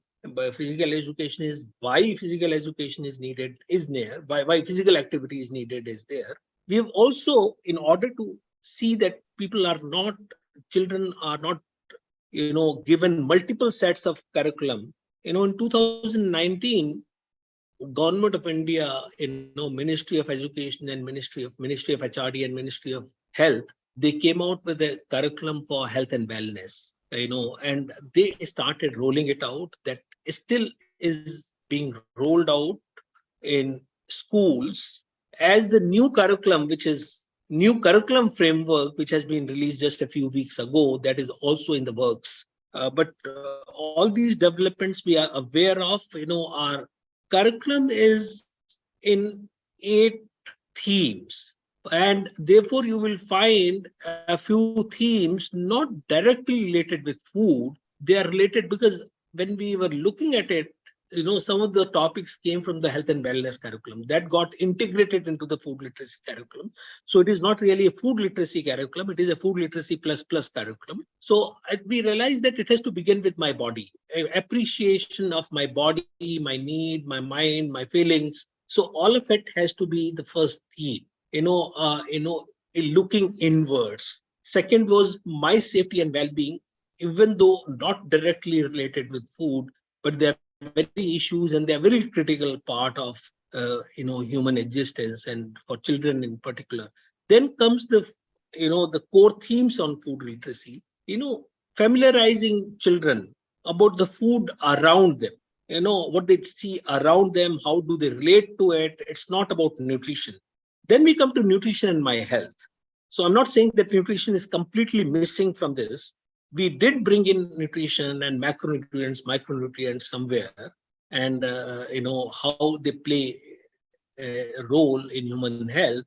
That is very much there. In fact, it is at fourth point, in some sense, a heart of the food literacy curriculum.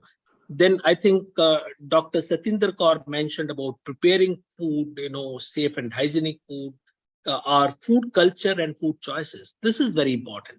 Food cannot be divorced from food identity. Each one of us likes one kind of food depending on where we grow up, So and sorry to therefore, interrupt, maybe a minute or so. Yeah. yeah. And then we have food habits and lifestyle. Food and planet is the last theme. The pedagogy that we have used is active pedagogy. We also evolved a concept of food lab. These are, some of the stuff that we are trying to do in these food labs. We have also thought through a teacher training certification program so that we can have large number of teachers trained on this curriculum and also create a pool of facilitators who can help roll out of this curriculum. This is some of the effort to roll out the curriculum in few schools, a monitoring and evaluation framework of the curriculum, through a dashboard, measuring, before the curriculum is implemented, midway, and the final results, and this is in some sense a roadmap for universalizing food literacy.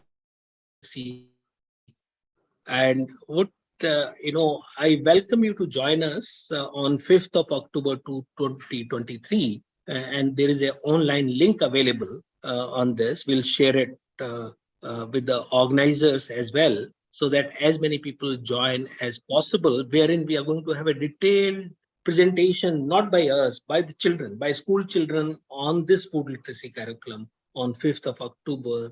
And as the coalition that is working on food system change is basically, that is the first consultative workshop of the national national workshop on food system transformation, wherein there is a huge focus on the food literacy initiative of the coalition on that particular day. So thank you very much. I think Dr. Subbarao, I may have taken a few minutes more than what you desired, but no, not at all. I was just that's giving it from time as a my moderator. Yeah. side. Thank you very much. Thank you, sir. Please stay on for any possible questions. Yeah. Can we have the last speaker introduced, please?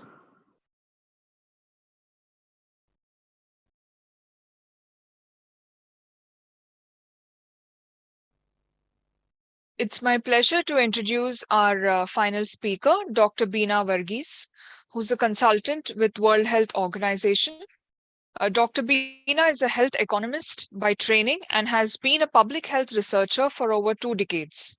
Currently, she is a consultant with the World Health Organization and manages the Secretariat for the Strategic and Technical Advisory Group of Experts, STAGE, for maternal, newborn, child, and adolescent health and nutrition. Prior to this, she worked as a professor and senior health economist at the Public Health Foundation of India, International Center for Diarrheal Disease Research, Bangladesh, Dhaka, and Center for Disease Control Prevention, Atlanta. I request Dr. Beena to share her valuable insights on the topic, importance of taxation of HFSS foods in India to curb adolescent obesity and challenges in nationwide implementation. Over to you, ma'am. Thank you. Okay, let me try share my screen.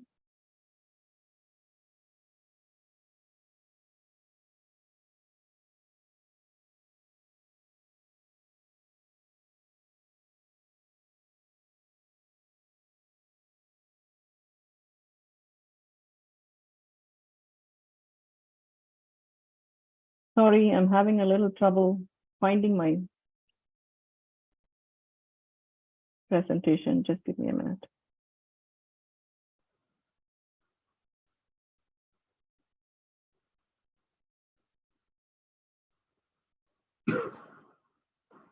Yeah. Okay. Yes, please. Just put it in the full screen mode. Yeah.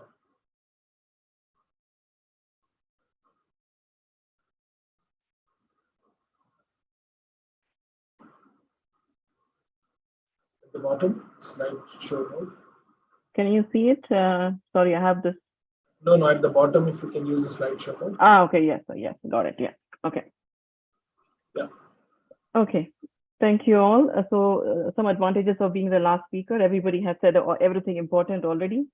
So I just wanted to put things a little bit in context, for my talk, and I don't want to take too much of the time. Sorry, I went a little ahead. Okay. As background, we already know that overweight and obesity does account for 4 million deaths annually, and out of which actually almost 75% happens in the low and middle income countries. And in India, this is becoming a big problem where more than 50% of our adults are either overweight or obese. And the World Obesity Federation now predicts that over 27 million children in India may suffer from obesity by 2030. And that's a lot of our children. We have 24 million born every year. And if a similar cohort of children are becoming obese by 2030, that is a significant, should be a significant concern for all of us. And what is it that is leading to this? It is mainly the sugar sweetened beverages. And I think if I remember correctly, Dr. Mukherjee rightly said that the percentage where we see beverages being a problem is reducing, but that is not really good news because we are just moving it to foods which are high in fat, sugar, and salt. Now we from here on I'll call it as HFSS. And these foods are becoming important risk factors for tooth decay in our children, something that I think we haven't touched upon much, but that is an important factor, huge cost implications of that. Weight gain, childhood obesity, type 2 diabetes, cardiovascular diseases, and certain cancers. Each of these diseases, when we say it is a disease, but it is a whole variety of factors that influence it, and it affects not just the individual, but also affects the community and the households around them. So many of us in various presentations have already heard about how diseases can make households extremely poor, and all these diseases that we list here are lifelong diseases. So they are not something that you can have a tooth decay when it starts very young. The children needs to have a number of root canals. Each of them gets expensive. Diabetes, lifelong. Any of the CVDs, lifelong. So these are things that we need to really think about and see how we can intervene very early. So some of the interventions that mentioned earlier, I think really caught my attention, and I thought the one especially by Satwinder Kaur on how we can teach our children to eat right. That I thought was one of the best things that we can probably do in our schools. My daughter went to Valley School, and that's where I saw that she had whole curriculum of classes where she spent a lot of time on food cooking. At that point, I didn't understand what was the value, but now when I hear you and I think about it, it really makes sense. I mean, her love for cooking, her love for certain kinds of food, including millets, have come from her classes there. So I think that I feel is one of the best interventions that probably we can think of.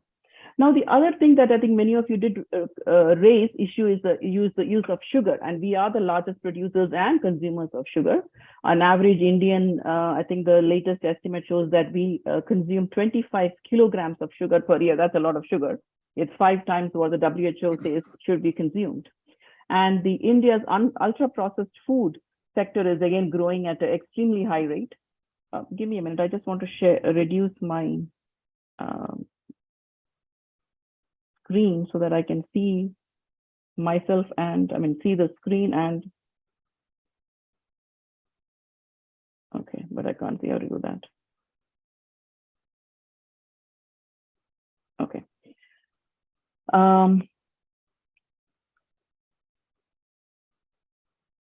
The India's ultra-processed food sector grew at a compound rate of 13.4%. I think this was again mentioned in a couple of presentations.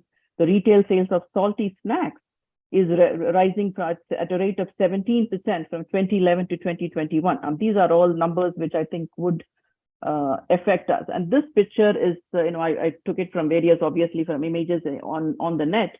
But what caught my attention and what concerns me is the advertisement. Is the advertisement using our stars who show eating kurkure is a great thing, the burger is a great thing. I'm not saying any of this is bad. I think as one of the earlier speakers said, having a chocolate, having a samosa, having a burger once in a while is perfectly fine. We should all enjoy food. Food is part of life and we should enjoy it, but it shouldn't become part of your diet, part of your regular consumption, and it shouldn't become aspirational. So when we have some famous guy telling us that, what is it, conquer your fear by drinking Sprite or whatever, I forget which drink it is, that becomes an aspirational issue. And that says that, even a child from a poor household looks at that guy who is very famous and then feels that, for me to become like that or me to be that, I need to be having that drink. That association becomes an issue. And then the other thing that I think, again, one of the speakers mentioned, and I found it, I was in a very remote corner in India, where there are I did not find a single primary healthcare center for 5 or 6 or almost 10 kilometers anywhere. I had to ask them where the PHC is, but I never had to ask where I could find a small packet of chips, because almost every tiny store which sells cigarettes had chips. And now we can get chips, I didn't even know this, for 5 rupees. So again, when you sell something for that small a price, it is no longer considered a burden, right? A small kid you can get 5 rupees from your home, go and pick up a packet of tiny, it doesn't have much, it maybe have 4 or 5 chips. But the taste that you get, then you're addicted to it because it's salty, it is tasty, it is nice, so many flavors. But this is this picture that bothered me. And then I saw in reality is that, even for 5 rupees, you can buy chips, 5 rupees, you can buy any snacks that is sold. We may not be able to find medicines, we may not be able to find PHCs, we may not be able to find things in our rural areas, but we can find these chips anywhere and everywhere in India. And that again becomes a concern. The people who sell this need to make money, no problem, let them do that. But we should also introduce education. I think many of our speakers highlighted the need for that. And to me, that becomes an important part. And but I need to move on to my topic, which is taxation. So Bara must be wondering, why is she talking about all of this and not talking about taxation? Okay. So what I found from studies by Preeti Kamboj, Nina Bhatia, and Totecha, which was, I think, a presentation they made in 2019, where they said more than 50% of adolescents reported consuming packaged food items and Indian Chinese cuisine at least twice a week. And more than 25% reported consuming SSBs, which is the sugar sweetened beverages, and other desserts more than twice a week. Now, this number, remember, is coming from 2019. COVID happened, all of us are sitting at 50% or 25%. It's much higher because it is so easy now. We don't have to step out, just call, don't even have to call, don't even have to interact. Just go to your app, order food, everything is at your doorstep within 3 minutes, 5 minutes, 30 minutes. And if it is not within 30 minutes, they are also willing to give your money back. So all this adds to the fact that they are incentivizing, and this is where the economics comes in, that they are incentivizing consumption of foods that are not the best for us, but there is no policies in place which would disincentivize us from consuming it. So taxation is one way of changing that equation. And I'm not going to read all the factors that are important, because that you can see, and they are important factors that affects our choices of our adolescents. The one thing that I think Dr. Nair, when he was presenting, he talked about the labeling, which is great. At least now we have labels, which is a excellent legislation that has come through. But what interested me when I read this article was the fact that most of us, including our adolescents, read the prepackaged information, but most of them didn't recognize is that only 7.2% could identify that the calories provided by one serving was different from a full packet. So I am eating because one serving says, let's say, 25 grams of something, which is, I think, theek hai, chalega. But then I'm eating each packet has maybe 5 servings, and I finish that packet in one sitting. Then I don't understand that. So that is something that, again, as part of our education, part of our learning that needs to happen at that very level. So when all this happens, as I mentioned, it is the cost of the public health care system that because these are all diseases, the society bears the cost of it, and then lost productivity because these are people who get sick, who cannot work, and that all that cost is actually borne by the society, and then there is the cost that is borne by the individual. And that is why government interventions becomes an important thing for us, because there are significant economic costs associated with all these conditions. Now, what could be those interventions? One, my topic is taxation, so I put that as the first thing, but that's not the only thing. That will not solve any of the problems. You must have interventions all as a package. So when there is taxes, you must also have good labeling. You must have good access to better food. You must have regulation for marketing of junk foods. You need to promote healthier food options, and they must be available at affordable prices. Otherwise, no taxes can make a huge difference. The FSSAI guidelines, which I read about recently, which I thought was again very good, that within 50 meters you can't have these foods, HFSS foods sold, and you should not advertise at the airtime. But then I also read in the same article that these guidelines are voluntary and there is no penalties for compliance. That makes the whole thing sort of fall apart, because if there is no penalties for compliance, what is the incentive for anybody to actually comply to this rule? And I'm hoping I'm wrong, but this is what I read. And since the FSSAI person is there, maybe he can correct me and let me know whether the penalties still exist, or penalties exist at all, or if not, then why not? Labeling is great that we do, but I think the black octagonal stop sign warning labels that Chile uses is now considered a thing that we should look forward to in our labeling aspects. And then, as I mentioned, WHO do recommend that taxes be used as one of the interventions in the world. Now, does it work? That's a question that all of us ask. Does taxes work? So in January 2014, Mexico implemented a tax on the sugar sweetened beverages. I won't really go through all the details, but the crux of the story is, yes, taxes do work, because we are all people who are, everything is, if you can find, buy one, get one free, I am very inclined to buy that, even though I don't need the second one, but we are inclined to. So, but if the same product is 50% higher, 50% never increases, maybe 20% higher prices, then I'm less inclined to buy it. And some products our decision is very much influenced by price. Those are the products economists will call it elastic products. And there are some products which are not highly influenced by the price differences. So for example, if I am in a movie theater and I see the popcorn is, become from 200 to 500, 200 itself is a high price, but, let's say they have made it 500, I will not eat it. I really don't need a popcorn to watch a movie. I can be okay with it. Let's say if it is, sugar that I need in my house, I don't eat it. I need sugar for my chai. I need sugar for basic sugar needs. If the sugar prices increases by 20%, my ability to reduce it is not as much as my ability to reduce the popcorn in the theater. So if they are elastic products, which means any changes in price will influence my buying. Inelastic products means the prices which may or may not, it will influence, but it will influence me less. So these are the countries which I've given as examples. So Denmark tried the fat tax, didn't work. Hungary tried the chips tax, it did work. Chile has put taxes on the sugar sweetened beverages. It did work to bring down consumption significantly. So at this point, there are more than 70 countries who use health taxes. I call them health taxes because I prefer the word health taxes rather than sin tax or fat tax or anything which has a negative connotation. I prefer health taxes. But in India, we don't have a policy for health taxes yet. So we have a GST, we could add health tax to that. So the final price the consumer will pay would be the base price of whatever the manufacturer puts, plus the GST, plus the health tax. And this is very common economics, and I just explained about elasticity. So the number that you will see, and you may see some numbers in the next couple of screens of mine, is if it is more than 1, the product is highly elastic, which means that I will not buy that product if the price increases. If it is less than 1, means it is inelastic, which means I will think about it, But if I really need it, I may have to buy less of it, but I will not buy as, but I will have to buy the product. So that's just for you to remember these numbers: more than one, highly elastic; less than one, inelastic. Most food products come in the category of inelastic.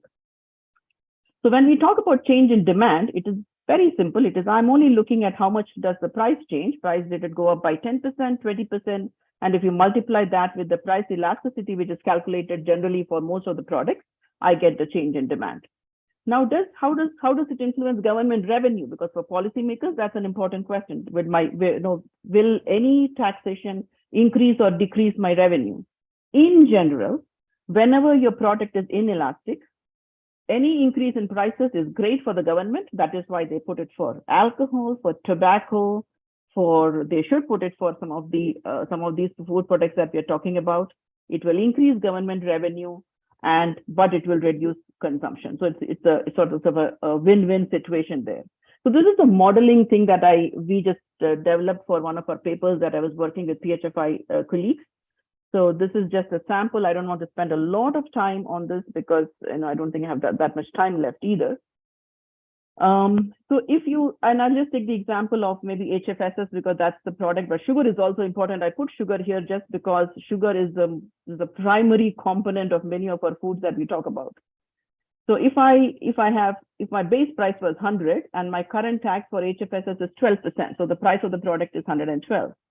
The proposed taxes that we are proposing to the government is that let's increase the taxes by 10%, 20%, or 30%. So the initial tax here was 12. It can go up by 20. So if I increase it by 10, it goes up to 22, 32, 42. That's it. Only thing I want you to remember is if I increase my taxes by 10%, what happens to my price? The price is increasing by 9%. So if I increase my taxes by 20%, the price will increase by 18%. This is a simple calculation, and any of you can look at it later or ask me. But just to remember that if I increase my taxes by these percentages, this is what happens to price. And if you remember, my previous slide said that I multiply the change in prices with the price elasticity. Voila, I get how much does it increase or change my demand. So again, I'll go to HFSS, easier. So if I add, let's say the government decides to put a tax of 10%, and I showed you earlier the price increases by 9%. At the published literature right now, India does not have elasticity number for our HFSS. We barely have any data on HFSS. So obviously we don't have elasticity number. This is from other countries. I think 0.53 is from Saudi Arabia and 0.87 I think is from Chile.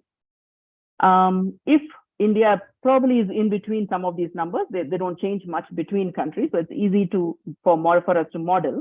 So this one says that if the government increases taxes by 10%, price would go up by 9%, the demand for that product would go by almost 5%. Huge. I mean, 5% is a significant number. And if I increase my taxes by 20%, I could have a reduction of almost 10% at this very low, it's highly inelastic, and people are not willing to change. But in India, I think they're more here, which means it's more elastic. We are willing to change our consumption because we don't want to pay that much for a packet of chips. If it goes up by 20%, we will reduce consumption, and our consumption goes down significantly, 16% with the 20% taxes, something the government must think about when we talk about taxes. So what do we say? So I'm saying that let's ask the government for the next elections coming up soon, let's put additional health taxes, 20 to 30% on all the products. So we should say 20% should be for sugar. Now, I don't say that people like you and me who buy 5 kilos of sugar a month should pay taxes. No, I'm only suggesting that it should be for bulk consumers of sugar. I think Dr. Mukherjee in her presentation did talk about this, where she said that sugar that is used for sweets and confectioneries. So if you do not change if you only change the price for one, people would change it and eat something else, which is true. But if I change the main ingredient, so anybody who purchases sugar in bulk, if I put a 20% tax to them, it would reduce the how much amount of sweets and confectioneries we eat, because the 20% tax will come to the price of sweets and confectioneries. Something to think about. Sugar sweetened beverages, 20% tax. But for HFSs, my recommendation from the study, our recommendation, not mine, our recommendation is that we put a 30% health tax on the HFSs products because that's where most of our adolescents are eating and drinking. And that would bring down, so 30% tax for HFSs. And remember from my previous chart, I want to just go up here to see what was, remember, at a 30% tax, we are going to see at this elasticity, which is what I expect for India, almost a 24% reduction in consumption. So it's a significant impact that one could have if we follow this policy. But as I said, taxes alone are never enough, will never be enough. We need to make sure that alternatives of sugar, because there are plenty, the non-nutritive, I'm almost done. This is the last slide. Yeah. The non-nutritive sugar supplements should also be taxed at the same rate. Increase access to non-sweetened beverages. You're right, Dr. Mukherjee, when you said that we moved from soda to fruits and juices, but they are all sugar sweetened. Clean water, an essential part that I think we might increase access to. Add nutrition as part of school health program. To me, that is the biggest intervention that one can think of. Incentivize manufacturers, sure, marketing, labeling. So I would say that health taxes plus all of this would make a healthy population. I stop here. Thank you for listening. Thank you very much. Those are very interesting presentations. Each one deserved more than 30 minutes actually. But we're very sorry we had to cram up everything into one particular session because we wanted to take along all the ideas in this closing session for the year. Thank you very much. I don't see many questions in the Q&A box, but there's one question about bad food habits on or eating habits can also affect mental health. If so, what habits should we follow? Who will take this question? Probably Dr. Purnima, you will take this question. Sure. Thank you so much, sir. Well, yes, we do. As far as we have a brain-gut axis, and there is a brain-gut barrier also. So if we are not concentrating on the healthy food choices, then it will actually increase the level of toxicity in our body, which will have a further impact on the brain. Now, how it will impact the brain? The higher the gut is stressed, the more oxygen carrying capacity of the blood will decrease. So the lesser oxygen will go to the brain, and that will actually create the barrier. So that is to cut short the answer. So please go for the healthy food choices. Start your meals with better choices. One simple step is to ensure that you start your meal with a fruit that is low in acidic content, and then you have a breakfast that is balanced in nature, not the heavy one, but balanced. And then you start the other meals. So that is it. Thank you. Dr. Pawan Agarwal has raised his hand. Sir, you have anything to add? Yeah. So I was just, excellent presentation by, Dr. Varghese as well. I think really liked it, but because I've not seen these numbers. We have talked about it, but we have not seen these numbers. But, both Arpita and Dr. Varghese, being in public policy in India for such a long time in this space, this is not doable. As simple as that. Okay. We are going to have World Food India, where, India aspires to become, very big in food processing sector. I was talking to the secretary. We are putting up a small stall there. She says, you're not going to say anything against the food businesses? No, we'll keep quiet. Okay, because her mandate is to ensure there is more food processing in the country. I think there is an issue of policy coherence across ministries. The challenge is that, of course, a very, Purnima, I think, Purnima from ministry. Yes, sir. So, Purnima Thakur, this is, so the nutrition, first of all, does not have a dedicated ministry. I think there is a need for even the nutrition promotion board that was there, they wound it up, So I think now they are, because FSSAI, we did something on food, Eat Right India. So everything they say will be done by FSSAI, which is not really mandate of FSSAI. So I know we don't even know whether we want to change anything. As simple as that.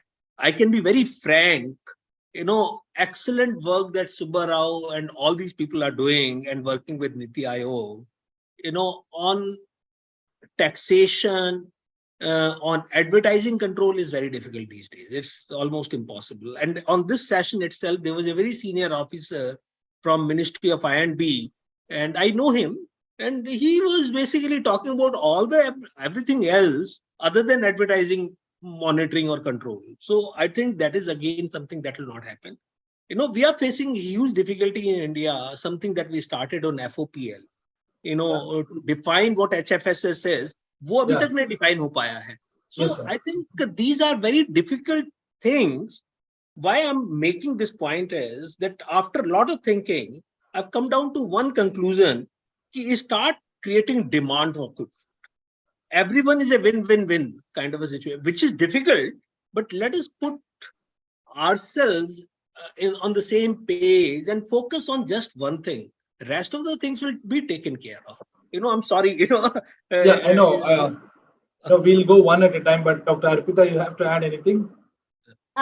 I just want to bring in an observation that at the moment we have a 40% tax on sugar sweetening carbonated beverages. We are like, if you look at 122 countries that have taxed, we are on the highest, like, apart from Bahrain and UAE. Now, the problem is I'm going by Dr.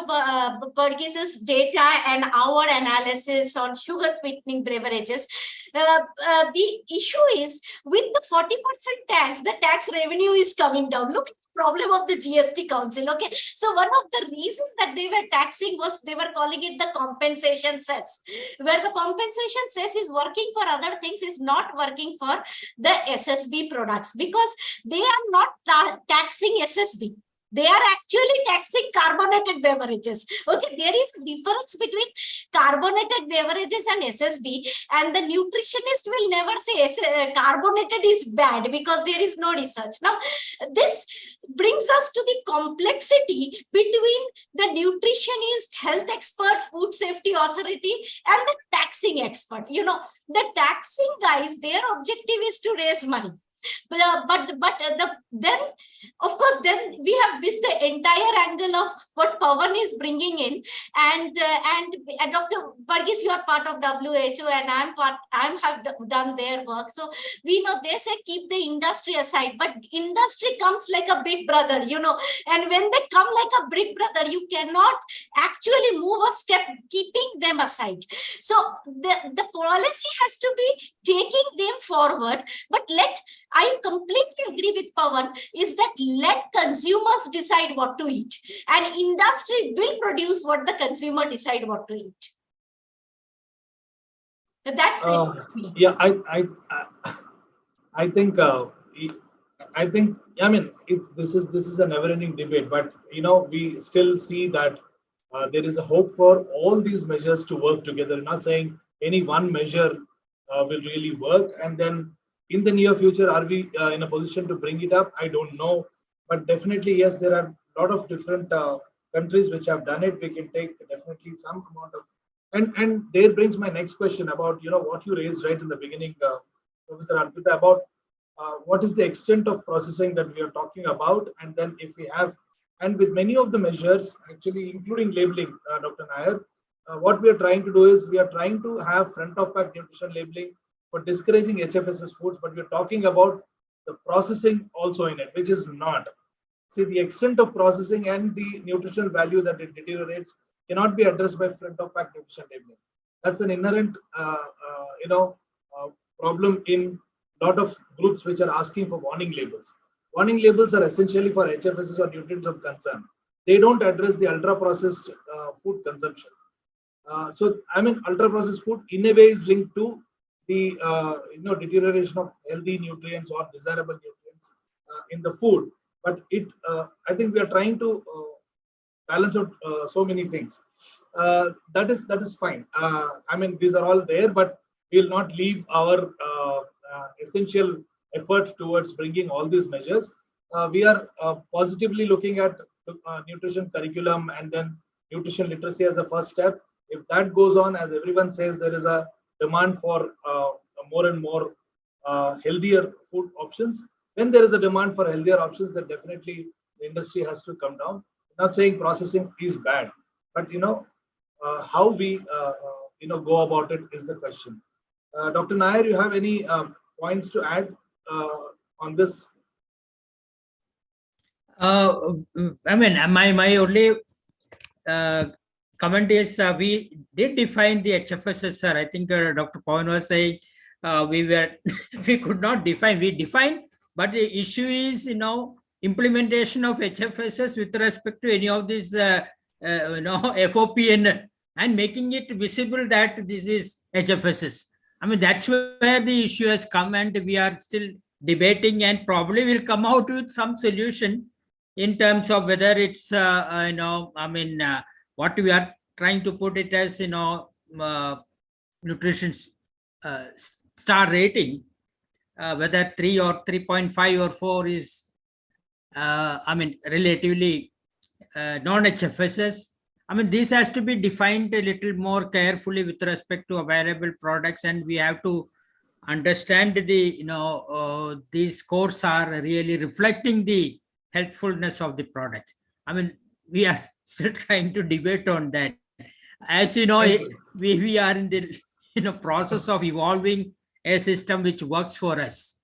Yeah, thank you. I think while we take, I there is scope for many more questions, but in the interest of the time and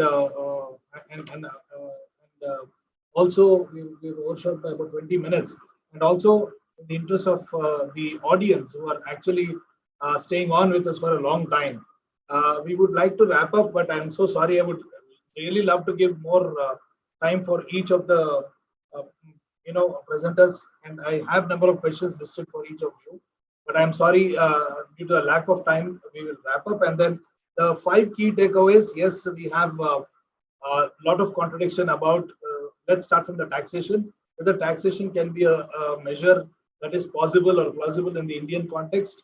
While we explore the methods for it, I think the amount of research that is going into it will definitely show a way, and we are really hopeful for that. And also the points about nutrition literacy, which is a doable thing, which is important, which can be taken up right away, which is the easiest and most implementable and modifiable aspect in our avail is nutrition literacy, and then that can be done immediately, irrespective of what other measures we look into. And for that, how to look at nutrition and food curriculum in a holistic way, incorporating health, culture, and food system around is a good pitch by Dr. Pawan Agarwal, and then we have it. And then that can be very beautifully complemented with what Dr. Satvinder has been doing in Malaysia. And then we have very few studies in India wherein culinary involvement of children in culinary arts and then culinary practices is actually done. I think that should be an essential skill and should be an important part of the school curriculum. I don't know how we can incorporate in Indian context, given the different levels of schools that we have got and different kinds of schools that we've got. But yes, it can be thought about. It is an important area. Added to that, so there are also some international studies which are showing involvement in kitchen gardens, involvement in bringing food from home and then sharing the food. These things also have a lot of good takeaways for the life that the adolescents can have in their mind. And going from there, there is also the need for continuously researching on the extent of usage of food label information by adolescents is one priority area that we need to take up. And then it's an essential skill, as everybody is saying. There is no way that we can do away with packed foods and processed foods that come in prepackaged form. This is going to be the reality in future. The extent of processing and the healthfulness and the nutrient content is some skill that needs to be built into adolescents' education system, and it's a necessary skill, like a traffic skill, like a skill that a swimming skill. It is an essential life skill that a child has to know, and how we incorporate this is very important. Once we do that, as Dr. Purnima said, we should have from time to time data about how this is being used and how social and behavioral change communication can be used to incorporate this important skill among children. And taking off from what Dr. Arpita said, yes, it is very essential for us to define what is UPF and what we want to call as ultra processed food, and how do we also bring into ambit the large unorganized sector, which doesn't have the advantage of the large MNCs to advertise, to market, to reach your doorstep or reach your home, but definitely they are also an easily available choice for number of you know adolescents who have been influenced by the aspirational value for each of the foods that the advertising and marketing does. So these are the 5 key takeaways that I have got for the day. And thank you very much for all your time and involvement. We will keep in touch with you to actually be part of our ongoing activity. I think we will continue Let's Fix Our Food in the next year as well, with a few modifications, and then see to it that some of the measures that we are talking about see the light of the day in some way or the other. Thank you very much for your time. Thanks everyone, and have a good day and good weekend. Thanks, everyone. Bye. Thank you. Bye-bye. Bye. Thank you, everyone. Thank you. Bye-bye. Thank you. Take care.